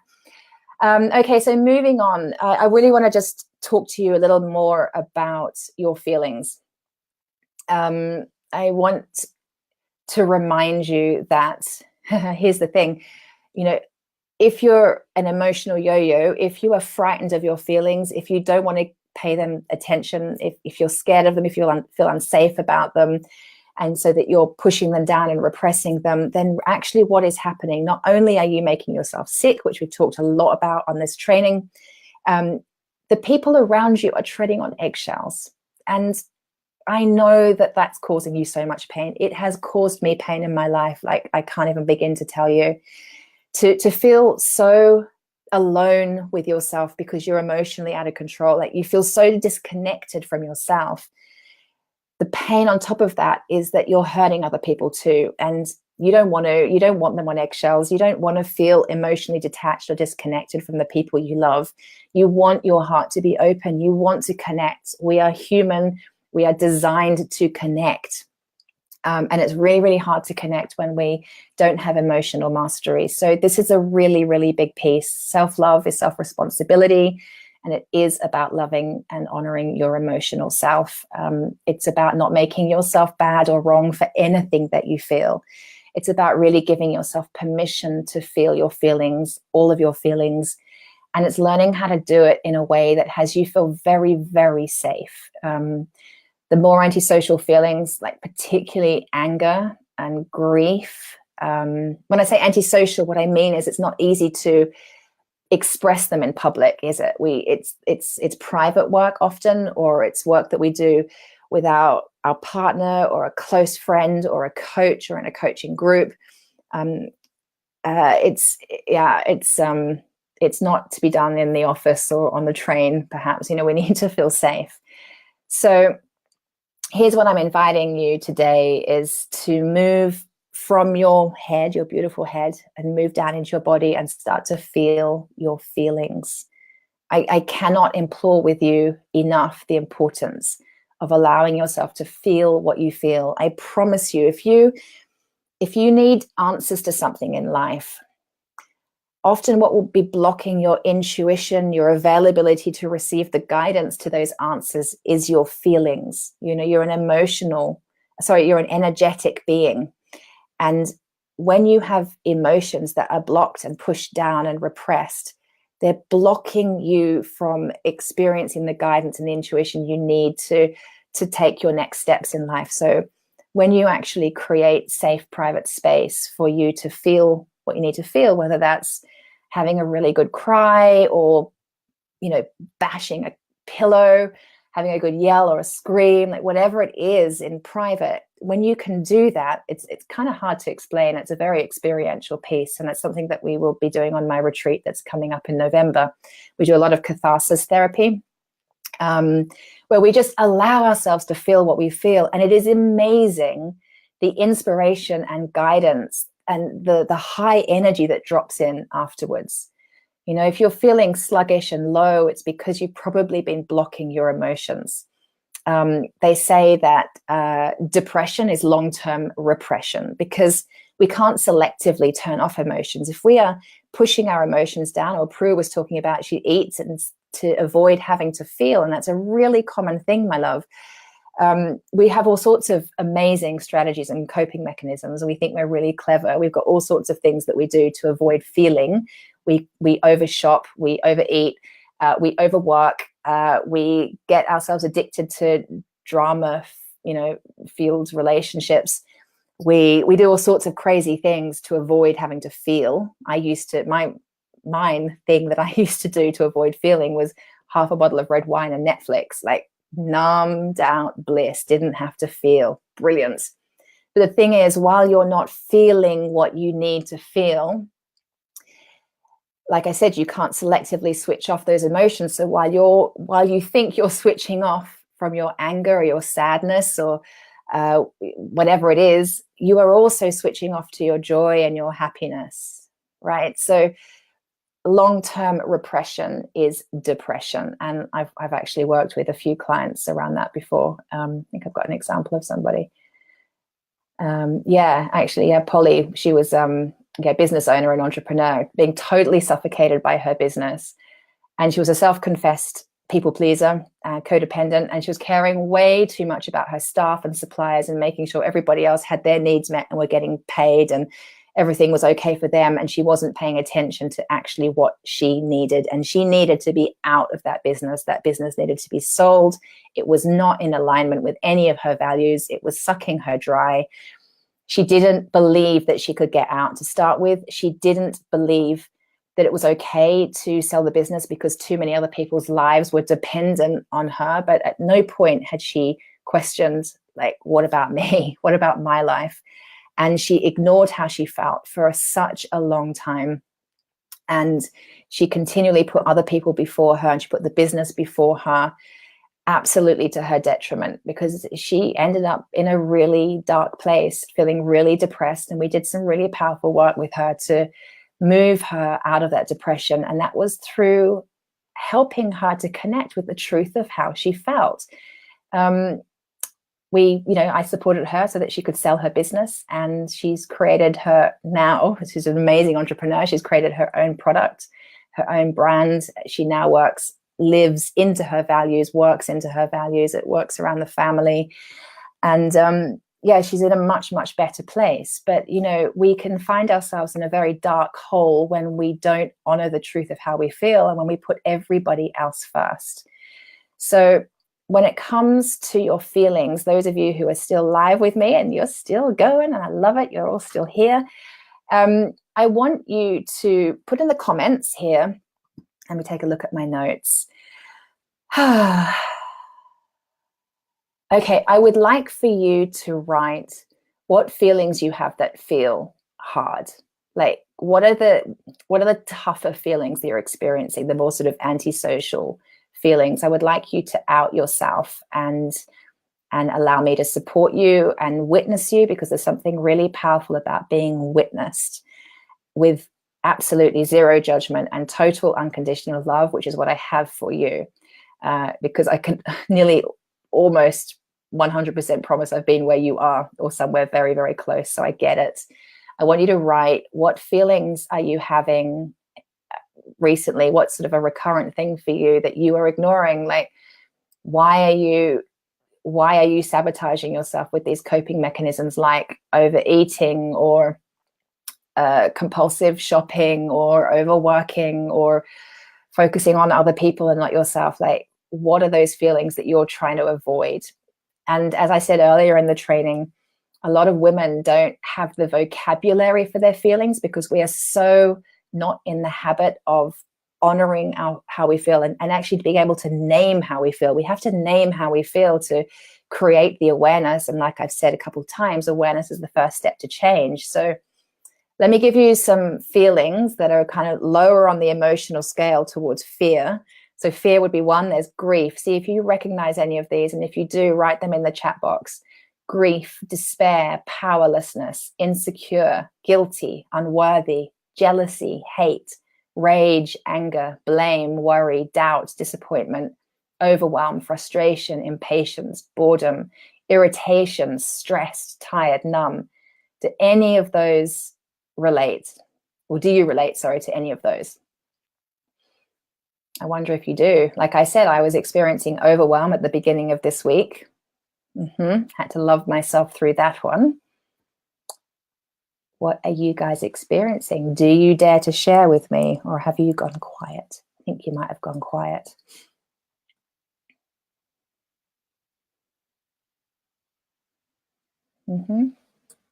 Vanessa says, despair and overwhelm. Well, I really honor you. Thank you for being so brave to share that with me, Vanessa. I honor you. Despair and overwhelm. And I bet there's a really, really good reason why you have been experiencing despair and overwhelm. There's a good reason for it. We don't feel stuff for no good reason, right? There is a good reason for it. And it requires your love and attention. Okay. Sandy, insecure and tired. Same for you, Sandy. I totally honor that you have been feeling insecure and tired. And there's a reason for it. Okay. So today I'm inviting you to connect with why. Why are you feeling that? And remember, we feel our thinking. So what have you been thinking? What have you been believing? What's been going on in that beautiful head of yours that has you feeling like that? Despair and overwhelm for Vanessa, insecure and tired for Sandy. Like, what's going on? You know, love yourself enough to get real with that. Not challenge it, but expose it, create that awareness. It's a really good first step. What do you want to feel instead is my next question. What do you want to feel instead? And let me help you with your feeling vocabulary. Here's some ideas for what you might want to feel instead. Contentment, hopefulness, positive expectation, belief, optimism, enthusiasm, eagerness, happiness, passion, joy, appreciation, empowered, freedom, or love. What do you want to feel instead? Do you even know? Has it even, this is the thing, right? Like for so many women, has it even occurred to you that you could feel something instead? Because you could choose to feel something instead. But to get to what you want to feel instead, you can't think yourself there. This is not the work of your brain. You cannot think yourself through your feelings. You can only feel through your feelings. You have to move through the feeling until you get to the other side. Sandy says she wants to feel enthusiasm, joy, and freedom. And I honor you. Yeah, don't we all? Beautiful. Enthusiasm, joy, and freedom. Gorgeous. So to get to enthusiasm, joy, and freedom, Fee wants to feel empowered. Yes, absolutely. Here's to feeling empowered. To get from where we are to where we want to be, like I was saying, you cannot think your way through it. You have to feel your way there. It's a feeling journey. So what can you do to feel your way there? Let me give you some ideas. Oh, Vanessa's saying she wants to feel hope and trust. Beautiful. Yes, hope and trust. Beautiful words. So to feel our way there, what can we do? Journaling is a great tool for just getting out the feelings, like write the anger, scribble and scrawl the words, the swear words, everything that you can't, it's not socially acceptable to say in public, but you really want to say, yell it, scream it at home, but, you know, journal it out, tear it up, bash it, burn it, get rid of it, honor it, take a boxing class, go for a run, Let me look at my ideas I put here. Yeah, bash. I love bashing. I love taking clients through. I've historically run something called Tantrum Club, and I now take clients through my own process. It's like a catharsis therapy, but you're given a baseball bat and you bash the crap out of a cushion, but with real intention. With all of this, if you're taking a boxing class, if you're going for a run, if you're journaling and burning it, it's about the energy of intention behind it. Everything is energy. So you are choosing to very consciously express the despair, to express the overwhelm, to let me go back to what you guys are writing, to express how insecure and tired you feel. Like, get it out. It is in your body. It is making you sick while it is trapped in your body. You've got to energetically get it out. So yeah, bashing, crying, screaming, journaling and burning it, joining a boxing class, going for a run are a few ideas. And maybe you can give me some of your own ideas on what you do to express your feelings. Hold on. Sandy said, hit the nail on the head, hurt my hand and can't write now. Okay. Okay. Oh, hit the nail, hurt my hand. Oh, I don't know if I'm actually understanding you correctly now. But what I am getting is that you can't write at the minute. But, okay, so put on a chick flick that is going to help you to cry, because sometimes it's hard to get the tears going, right? Fee says going for a walk. Yeah, definitely. And yeah, for me too. But for me, the walk needs to be a proper stomp through the woods, like really get it out intentionally. Okay, but you've got to find your way. This is really a very, very big part of the work I do with women, whether we're working privately, whether we're on retreat in a group program. We focus a lot on emotional expression. And it's something that I'm really fierce about supporting women with, because I know in my experience, releasing the emotions that have been pent up for years and years and years has been the making of me. It has created so much space within me to become so inspired and to create really beautiful things with my life. While the emotions were trapped in my body, I wasn't inspiring. I was exhausted. I was tired. I had bad skin. It wasn't very pretty. So we gotta feel our feelings. Sandy says Americanism. That means exactly to the point. Yeah, no, okay. I thought so. Hit the nail on the head. Yeah, that's what we say in Australia too. I'm Australian, by the way, but I have a very British accent because I've lived here for 18 years. So let me just get back on track and look at my notes.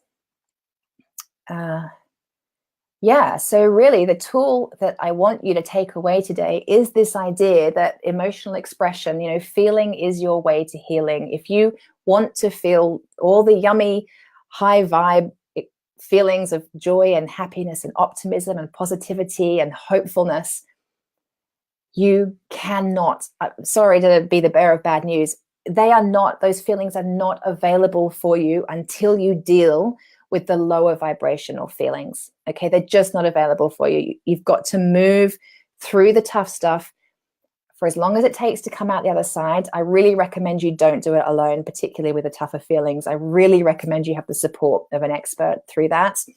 And if you can do some emotional expression work in person, I really, really recommend that. It was absolutely the making of me. And a lot of my clients have come leaps and bounds. It's really sped up their transformation because we have worked together and I've held a very safe space for them to emotionally process stuff that has been blocking them energetically for years, for way too long. You've got to do this work. What did I want to say about that?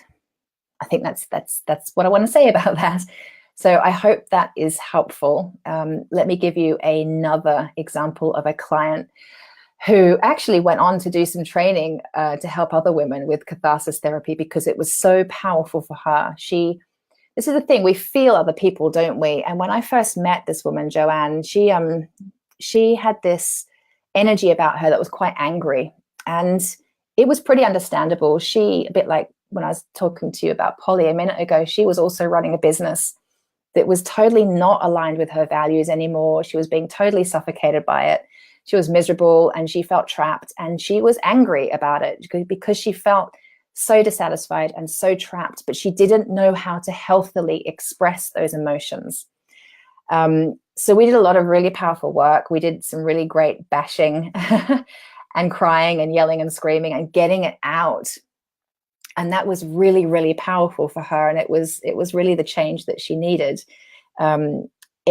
Through releasing the anger, through releasing all of these low vibrational blocked energies, as she moved to the other side of them, she cleared all this beautiful energetic space to get inspired, to start to see solutions. Like, we can't see the wood for the trees. We can't see the inspired solutions. She couldn't figure out how to sell the business, let alone give herself permission to do it while this was all going on inside her. As we cleared all this gunk out that had been there for many, many years, she was able to start to see the solutions. She was getting inspired by different business ideas. She went on to sell the business and to start a new one with her husband, which is way more in alignment with her values. And that's a big part of the self-love affair process, is identifying your values and coming to understand, really, who am I and what makes me tick, and starting to line up all the pieces of your life so that they tie in with your values, right? So she's living from the most open-hearted place. This woman, I experienced her in the beginning, and to preface, I see all of my clients with love and with what's the word? I see the potential. I see what's possible for them. I see the truth of them as a spiritual being. And I felt the anger there. I felt this energy, and it was felt by anybody that came into contact with her. Through this work we did together, she became the most delicious, yummy person to spend time with, very emotional, and it was beautiful, so open-hearted, and she's living a life that's way more in alignment with the truth of who she is, and she's a huge success story, as all my clients are, I must say. I'm very proud of them all. I'm a bit like a proud mama bear. So to kind of begin to wrap up, my darlings, I want, with all we've spoken about today, we've spoken about a lot. We've been going for 2 hours. You've been amazing to have stuck with this. I really honor you, because I get how important this is for you. I get how much you want to change. I get it, because I've been there. I remember feeling so desperate at one point in my life. I wanted to change so much. I wanted to feel differently so badly. I wanted someone to show me a different way of doing life. It was like I'd been starved. And then I kind of gobbled it all up and applied it and totally, utterly changed my life. And I really want that for you. So I've taught you quite a lot today. Process so important. Yes, it is. I've taught you a lot today. It's the tip of the iceberg. I'm not going to lie. Like, it is the tip of the iceberg, but it is the most fundamental pieces. Emotional mastery and mental mastery are absolutely crucial to you overcoming your humanness, really connecting in with the truth of who you are as a spiritual being, which is pure love. And, self-love is about clearing out anything that's sabotaging you from being pure love. Okay, that's just the work. It's ongoing. And so because it's the work and because it is ongoing, I want to invite you now to, I hope you've been taking notes through this training. I want you to pick some tools, like what has popped up in your mind that I really must do that. I really want to practice that. Katie said that. I would love to make that my daily practice or my daily intention. I want you to choose and create now, like commit to yourself. And I want you to write it in the notes. I want you to tell me, what are you committing to in terms of choosing to live transformationally? What are you going to commit to? What are you going to practice every single day that is evidence that you're choosing to love yourself every day? Like, what is that going to be? Is it going to be meditation? Are you going to start every morning by checking in with all parts of you? Are you going to have that beautiful practice of just choosing every morning, like while you're making your cup of tea? Is something I love to do, make my cup of tea. And I just think, how do I desire to feel today? What do I need to feel like that today? How am I going to love myself today? And just set that daily intention. Will it be a journaling practice? And I'm going to share super quick because I know we're running over time. I want to share with you my journaling tools because a lot of women think that journaling is really hard, or they don't do it because it's all seems a bit too much. But I'm going to, in a minute, just quickly tell you my 3-step tool for journaling. Fee's saying she's going to journal every day. Cool. Yeah, is it hiring a therapist? Is it getting coached? Is it running or yoga or walking on the beach or taking a boxing class or committing to honor and express your emotions? Like, what is going to be your daily practice? Because here's the thing. What I do is right for me, but it's not necessarily right for you. Like, I'd happily share with you what my daily practices are, which, by the way, usually a combination of meditation, yoga, journaling, definitely checking in with myself. And I'm regularly, and I'm in coaching, and I'm part of a group coaching program at the moment because I am absolutely committed to being supported and witnessed and guided every single day to being a better version of myself, to choosing love over fear all the time. So like, that's kind of what I do, but you've got to choose what's right for you. Fee says journal every day. Prue says putting note up around house to choose positive beliefs that I am supported. Yes, you are. Fee, daily intention, 1 word. Beautiful. Sandy, change my affirmations. Oh, you're going to create some new affirmations. I love that. Prue saying she's going to do a body scan. I love that. Super self-loving. So yeah, you've got to commit to this. This is a practice. Like, I can't stress it enough. And it will be a practice forever.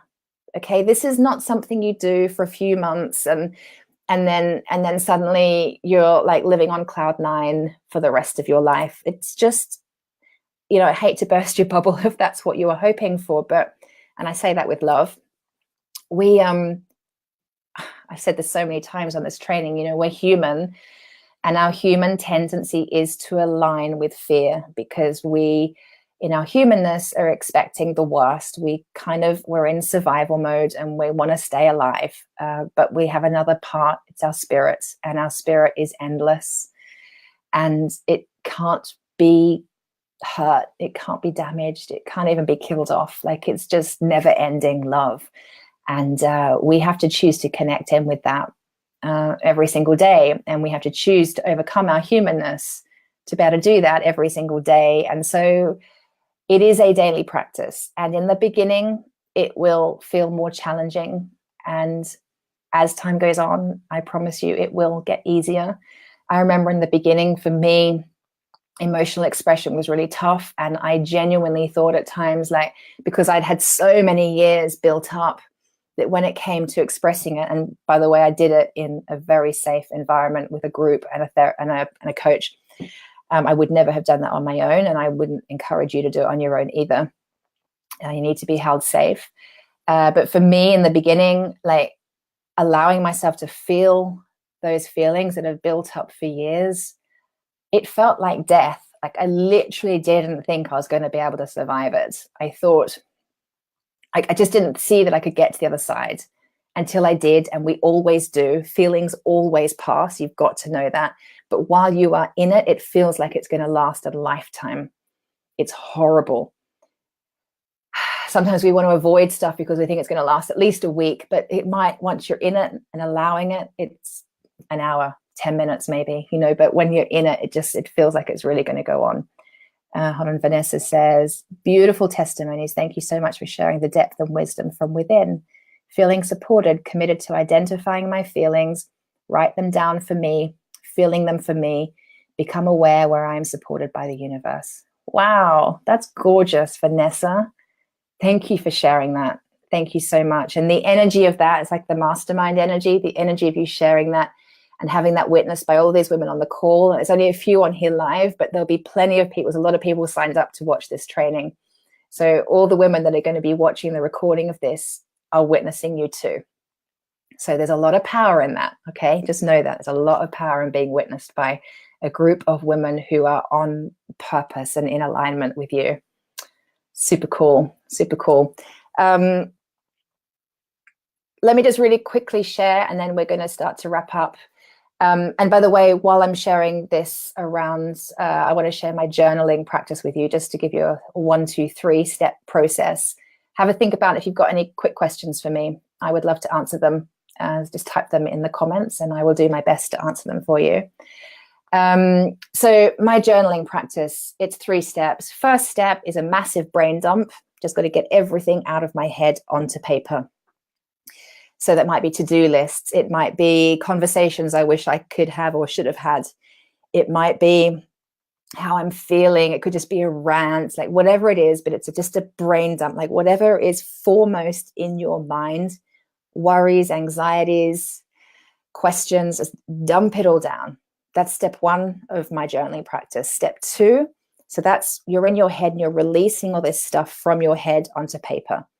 Step 2 is to move down into my heart, because once I've cleared here, I can come into my heart. I cannot access my heart while my head is still so engaged and so busy, right? I move down into my heart, and that's when I write my gratitude. So I connect in with everything that I appreciate, everything that I'm grateful for. And I write at least 10 gratitudes. And that is just a beautiful way. I've stilled my mind because I've dumped it onto paper.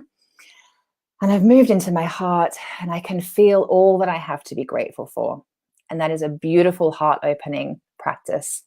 And then from that space, I can write from a place of, well, like I said, open-heartedness, but a space of intuition and connectedness with the truth of who I am. Because I've decluttered, I'm now in my heart space, and then I can write freely. And it's really, really interesting what happens when you just start to free write. And you might just start writing, and we don't know what you're going to write about, but you just will start writing, and inspiration and truth will come through for you. You might want to explore some questions. So some sample questions you might want to put at the top of your page would be, how am I feeling today? Right? That's self-loving practice. How can I honor and express my feelings today? What am I thinking that's causing those feelings? What could I believe instead? So in fact, you could ask yourself questions that tie in with all the work we've done on this workshop to really start to have that connection with your mind and with your emotions. So yeah, if maybe you've got a question that you want to know how to tackle something that you've got going on at work, or you want, you need some ideas or whatever, but you could start writing and just see what comes. It's a really powerful practice, but the key is to brain dump first. We've got to, like, if you can imagine your mind is like on a train track and it's a circular track, you've got to open the train track and allow the thoughts out.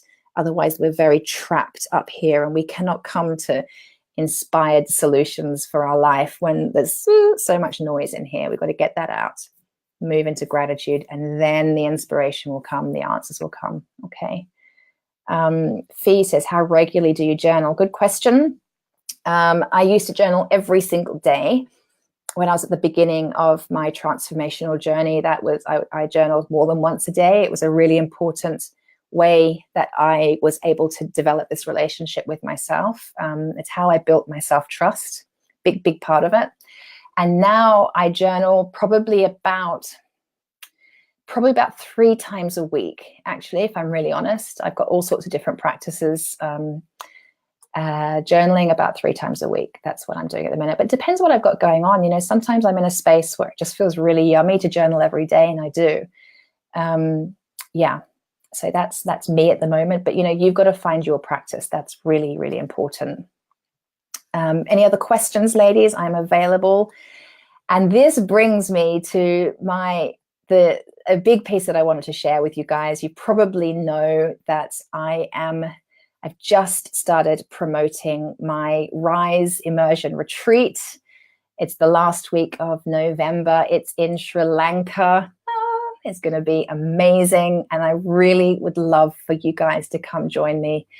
Oh my God, we're going to dive so deep into all of these trainings, and it's going to be less me teaching. There's not really going to be teaching. It's going to be incredibly experiential, where you actually get to begin properly your self-love affair. We will get to do some incredible emotional expression work, which will be really powerful. There will be I mean, basically you have access to me for 7 days with, really powerful transformational coaching. You have total access to me. I will be taking you through a process. I'm not going to tell you the process. I actually don't. I've run several retreats, and I never ever share exactly what we're going to do. For 2 reasons. One is I have an idea of what we're going to do, and there's real magic in you not knowing, because you need to just be trusting and available to just kind of go on the journey and allow the journey and allow the transformation to happen in the way it's going to happen. To tell you everything that we're going to do would kind of ruin the surprise of that and take away from the experience that I've designed for you. Secondly, I don't tell you because there's an element of I'm allowing to happen what needs to happen. So as much as I have a process and an agenda of sorts that I want to take you through, I am always available to move with what is required, depending on the women in the group, depending on what life gives us, because life is designed to support us. And I am always blown away by what happens on retreat. Like, you couldn't make it up. It's miracles happen. And so I'm just checking. Yeah, miracles happen. And I, as your guide on the retreat, am open to going wherever it is that we need to go to ensure that you get your transformation. You getting your transformation is more important than my agenda. And so I'm always working in flow with that and always trusting that will happen. And it does. So the 7-day Rise Immersion Retreat, the Rise Retreat in Sri Lanka, we start on the 24th of November. We leave on the 1st of December. And we have the most divine eco lodge. It's set on a little private island surrounded by mangroves, still only like 8 minutes tuck ride to the beach. We're going at a perfect time of year, beautiful weather, but not too hot. And it's an Ayurvedic retreat. You're going to be so well taken care of. It's, as I said, it's an eco retreat, so eco lodge. It's just utterly beautiful. I'll give you the link to the website. You can have a look at the pictures. It's just stunning. Beautiful food, beautiful Ayurvedic spa. We will be doing gorgeous yoga every day. There'll be some adventurous activities as well, and lots of deep relaxation, lots of time to yourself, lots of chances to bond with other women on the same path as you, and plenty of time to do some really deep healing and transformational work with me. So if you would like to come along, I would love to have you. And I'm doing a special offer. So the Rise Retreat is £1,500. And if you'll need to actually have a call with me first. So we need to kind of explore if this type of work is suitable for you. So if you book a call in with me within the next week, so between now and next Saturday, if you get a discovery call booked in with me, and if you book onto the retreat on the back of that call within the next week, I will gift you with a coaching intensive with me, which is a couple of hours, and it's worth £900. It's more than just a couple of hours. There's some prep work for you to do and so forth. I'll tell you all about it when we get on the call, but suffice to say, the retreat's £1,500. You will get private coaching with me to the value of £900 if you book in your discovery call with me in the next week. And if you choose to join me on retreat, that will be my absolute pleasure to gift you with that coaching experience. And what I would love to do is have that coaching experience with you before we go on retreat, so that I really know you, have a real handle on what's going on for you and what you need to make sure that you absolutely get the most out of the retreat as well. So you can take a look at all the information about this retreat over at, let me give you the web address, the schoolofself.love/courses. It's a bit tricky, this, / I'll type it into the comments at the end, because we're about to finish up, and I'll type it into the comments for you. So the schoolofself.love /courses /right-here-now, right here, right now, /live-louder.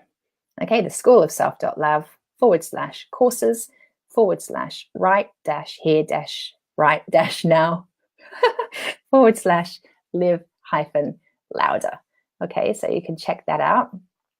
And on the back of that, while you're on that webpage, you will see that I'm also launching Live Louder, which is my 9-month group coaching program, which will kick off in January. So if the retreat's of interest to you, jump on the phone.